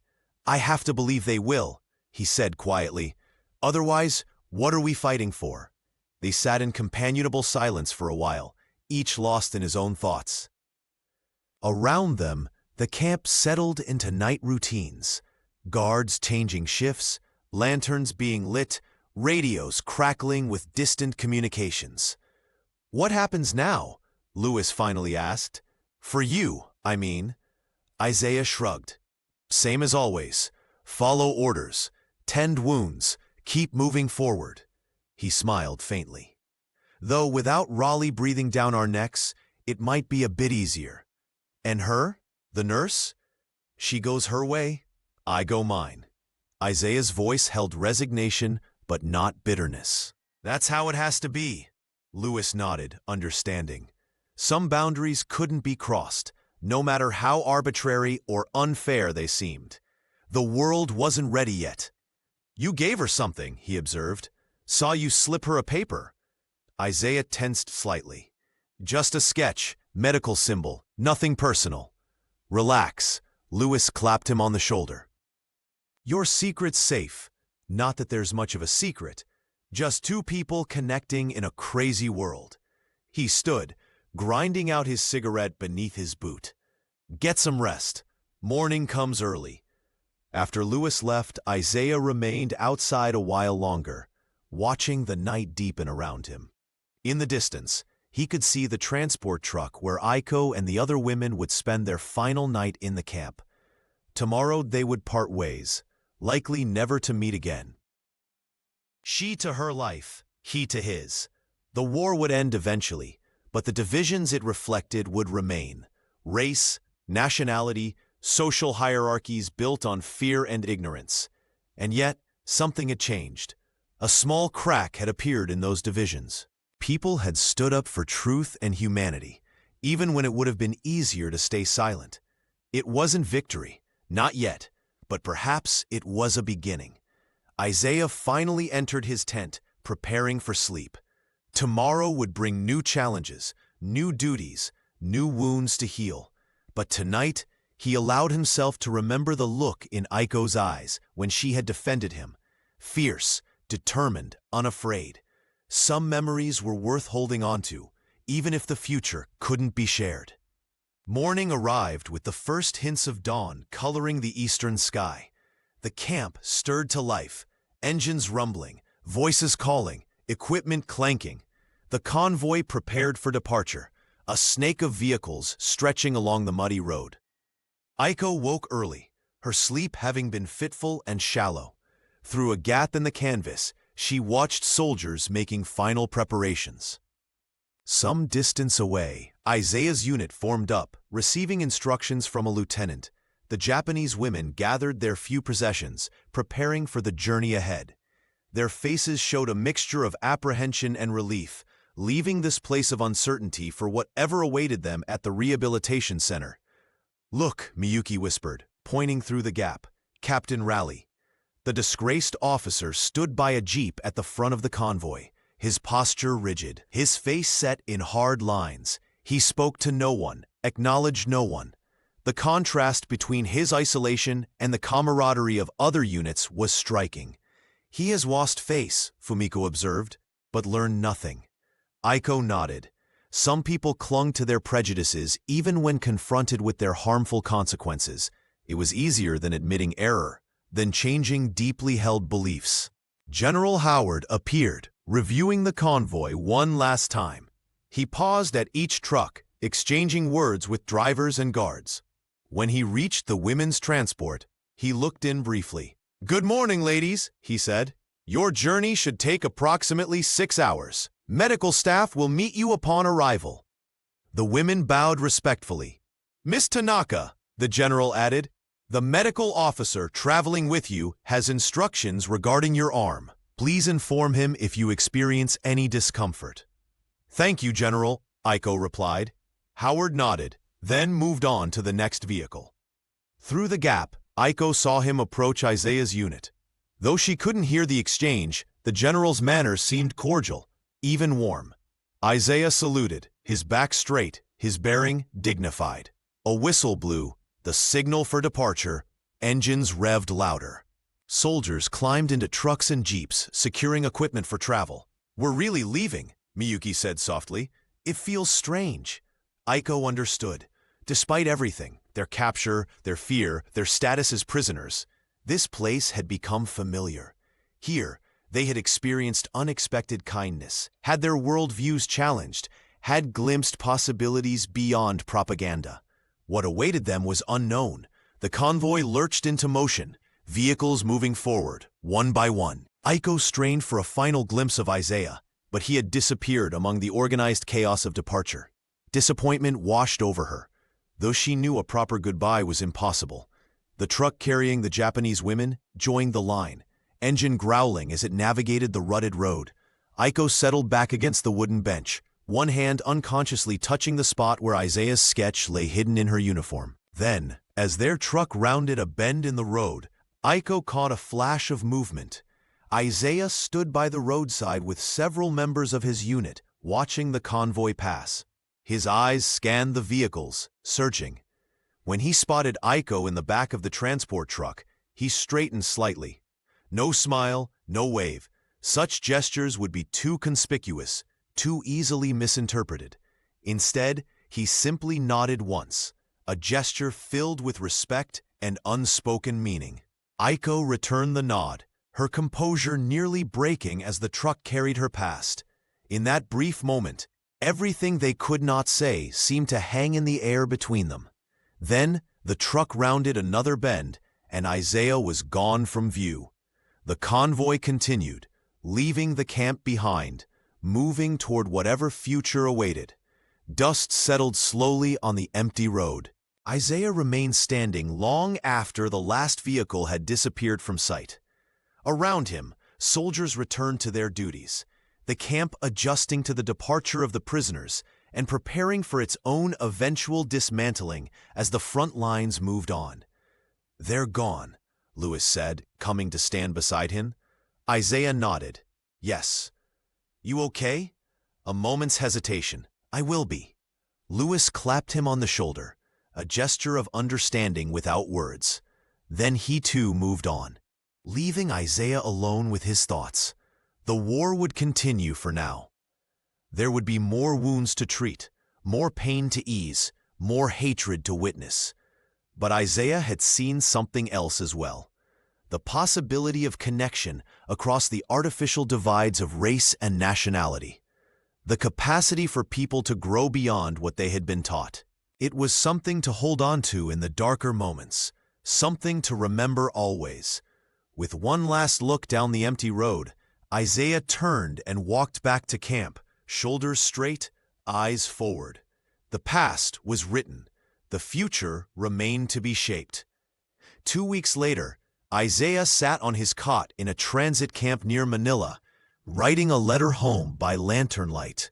Around him, other soldiers did the same, reaching across oceans and battlefields to connect with loved ones they hadn't seen in years. The transit camp was larger than their previous posting, with proper buildings, reliable electricity, and the constant comings and goings of units being reassigned as the war in the Pacific entered its final stages. Rumors swirled daily of Japanese surrender, of invasion plans, of atomic weapons that could end the conflict in a single blow. For now, Isaiah and his unit waited for new orders, performing routine medical duties and enjoying a brief respite from the front lines. He paused, pen hovering over paper, considering his words carefully. Letters home were censored, black lines striking through anything deemed sensitive or inappropriate. Personal feelings, especially those that challenged prevailing attitudes, often fell victim to the censor's pen. Still, he needed to express something of what had happened, of how it had changed him. "Dear Mama, I hope this letter finds you well. Things are quieter here than they've been in months. Feels strange not to hear gunfire or explosions every day. Had a situation recently that made me think hard about what we're fighting for. Can't share details, but I met someone from the other side who reminded me that people are just people, no matter what uniform they wear or what language they speak. Sometimes we connect in ways that go beyond all that. Sometimes we see each other clear, without all the noise that usually gets in the way. It was a small thing, maybe. Just a moment when hatred stepped aside and humanity stepped forward. But it felt important. Like a glimpse of what could be if we ever learn to put down our weapons and really look at each other. Don't worry, I'm not going soft. Still doing my job, still watching out for the men. But I'm holding on to this moment. This reminder of what people can be when given the chance. Give my love to everyone. I dream of home almost every night now. Your loving son, Isaiah." He folded the letter, knowing parts would likely be blacked out before it reached Savannah. Too philosophical, too questioning of the clear lines between us and them that war required. But perhaps enough would get through to share something of what he had experienced. The mail officer made his rounds, collecting letters for processing. Isaiah handed his over, then stepped outside for some air. The evening was warm, heavy with tropical moisture. Stars peeked through gaps in the clouds, distant points of light in the vast darkness. Isaiah walked slowly around the perimeter of the camp, nodding to guards at their posts, exchanging brief greetings with other soldiers enjoying the relative cool of evening. His mind kept returning to Aiko, wondering where she was now, how she was faring at the rehabilitation center. Was she receiving proper medical care? Were the other prisoners treating her well? Would she eventually make it home to Japan, to whatever remained of her previous life? These were questions without answers, concerns he had no right to voice. Their connection, brief and constrained as it was, had ended the moment the convoy pulled away. All that remained were memories, and the hope that she carried similar ones. A week later, the mail arrived. Soldiers gathered eagerly, waiting for their names to be called. Letters from home were precious lifelines, tangible reminders that a world existed beyond the war. Isaiah received 2 letters from his mother and a note from his younger sister. Nothing unusual, nothing unexpected. He read them carefully, savoring news from home, smiling at his sister's descriptions of neighborhood gossip and his mother's gentle admonitions to stay safe. As he finished reading, the male officer approached again. "Almost forgot, Carter. This came for you too. Been forwarded all over the place, by the looks of it." He handed Isaiah a small worn envelope, different from the others. No return address. The handwriting unfamiliar. Curious, Isaiah opened it carefully. Inside was a pressed wildflower, delicate purple petals preserved between thin paper, and a single line written in neat, careful English. "I was shocked when I saw you, not because of who you were, but because of who I had been." No signature, none needed. Isaiah stared at the flower, a lump forming in his throat. How had she managed to send this? Through what channels had it traveled to reach him? The risks she must have taken. The message itself was simple yet profound. In those few words, Aiko had distilled the essence of their shared experience, the shattering of preconceptions, the recognition of shared humanity across enemy lines. For a long moment, Isaiah sat perfectly still, the pressed flower resting in his palm. Around him, the transit camp continued its evening routines, soldiers laughing, radios playing music, equipment being maintained, life moving forward amid war's interruptions. But in his mind, Isaiah saw Aiko, her determined dignity, her courage in standing up for truth, her willingness to look beyond what she had been taught, to see what was actually before her. Some connections, however brief, left permanent marks on the soul. Carefully, Isaiah folded the note and flower, placing them in his pocket Bible for safekeeping. Whatever happened next, whatever the war's final chapters might bring, he would carry this small token of possibility with him. A reminder that even in the darkest times, light could break through if people were brave enough to see differently, to challenge what they had been taught, to recognize each other as fellow humans rather than faceless enemies. It wasn't victory, not yet, but it was hope. And sometimes hope was enough to keep going. Savannah, Georgia, September 1945.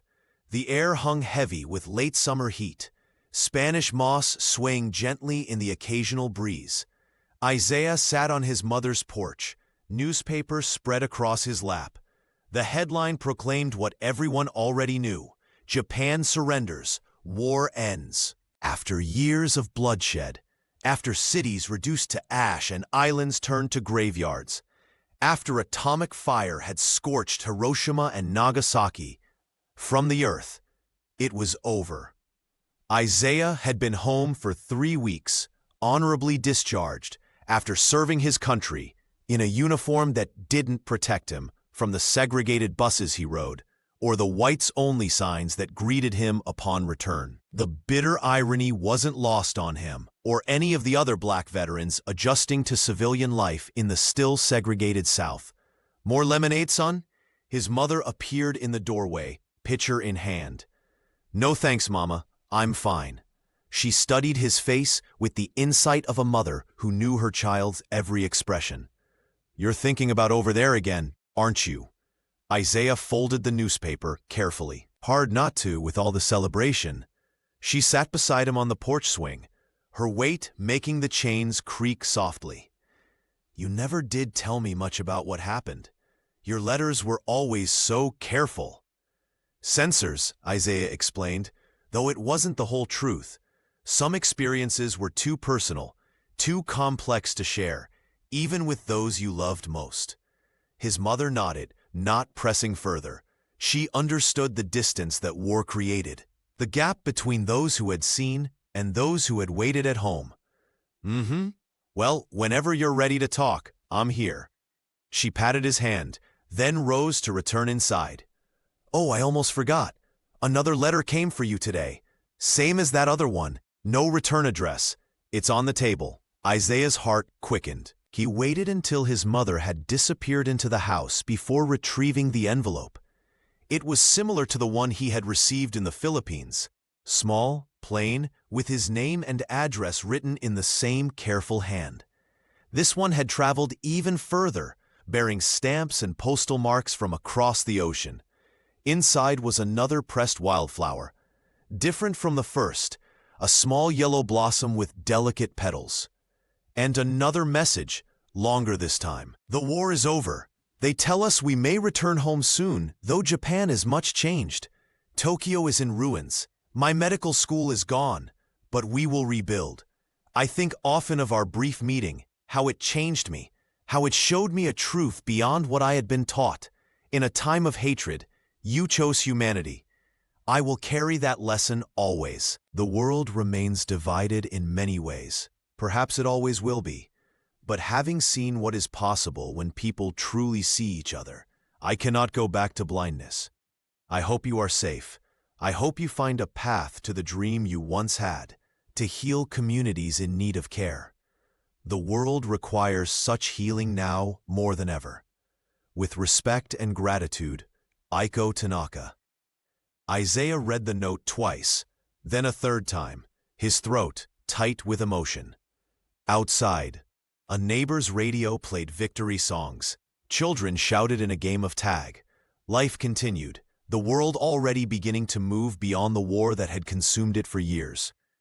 Yet here in his hands was a reminder, a bridge across those fading battle lines, a connection that refused to be severed by distance or circumstance. He traced the delicate petals of the pressed flower. How had she found him? What risks had she taken to send this across oceans and continents? The determination she must have shown spoke volumes about the person she was. A breeze stirred the humid air, bringing the scent of his mother's garden. Isaiah closed his eyes briefly, allowing himself to picture Aiko, not as she had been in the hospital ward, weakened by infection and fear, but as she might be now, standing tall in her homeland, facing the future with the same quiet dignity she had shown in captivity. He hoped she would find her way back to medical school somehow, would realize her dream of helping children. The world needed healers like her, people who could look beyond differences to see the humanity beneath. Isaiah carefully returned the note and flower to the envelope, then placed it in his Bible alongside the first one. Two small tokens of a connection that defied explanation, that existed outside the categories the world tried to impose. Not love. They had known each other too briefly, under circumstances too constrained for that. But something equally profound. Recognition. Two souls acknowledging each other across the artificial divides of race and nation and war. His mother called from inside, asking if he wanted dinner. Isaiah called back that he'd be right in, his voice steadier than he expected. The war was over. Life continued with its challenges and inequities, its moments of beauty and pain. The world remained divided in countless ways. But Isaiah carried with him now the knowledge that such divisions could be transcended, however briefly, by those brave enough to see differently. It wasn't a solution to the world's problems. It wasn't even a promise of change. But it was something to hold on to in the darkness. Something to remember always. The porch swing creaked gently as Isaiah rocked back and forth, Aiko's letter still in his hand. Night had fallen over Savannah, the streetlights casting pools of yellow illumination along the quiet road. Inside, his mother had gone to bed, leaving him alone with his thoughts. He unfolded the letter once more, reading the words he had already committed to memory. The pressed wildflower caught the porch light, its preserved petals glowing softly. I was shocked when I saw you, not because of who you were, but because of who I had been. In those simple words lay the essence of their shared journey, the shedding of prejudice, the recognition of common humanity, the courage to see beyond what they had been taught. Isaiah had met countless people during the war, fellow soldiers, officers, civilians, enemies. Most faces had blurred together in his memory. But Eiko remained clear. Her determined dignity, her evolving perspective, her willingness to stand for truth even when it was dangerous. They had connected across battle lines for the briefest of moments. In another world, in another time, perhaps that connection might have grown into something more: friendship, understanding, even love. But in this world, with its rigid boundaries and painful divisions, those possibilities remained forever unexplored. And yet, something had been exchanged. Something valuable had passed between them. Isaiah closed his eyes, remembering the moment Eiko had defended him against Captain Raleig's accusations. The courage that must have taken, coming from an enemy prisoner speaking up for a Black American soldier. In that action, she had rejected everything she had been taught about both Americans and racial hierarchy, just as he had rejected similar teachings when he chose to treat her infection despite orders. Seeing her as a patient in need rather than an enemy to be feared. Small rebellions against hatred, tiny victories for humanity amid the larger tragedy of war. The breeze lifted the petals of the pressed flower. Isaiah smiled faintly, bittersweet, reflective, changed. The war had taken much from him.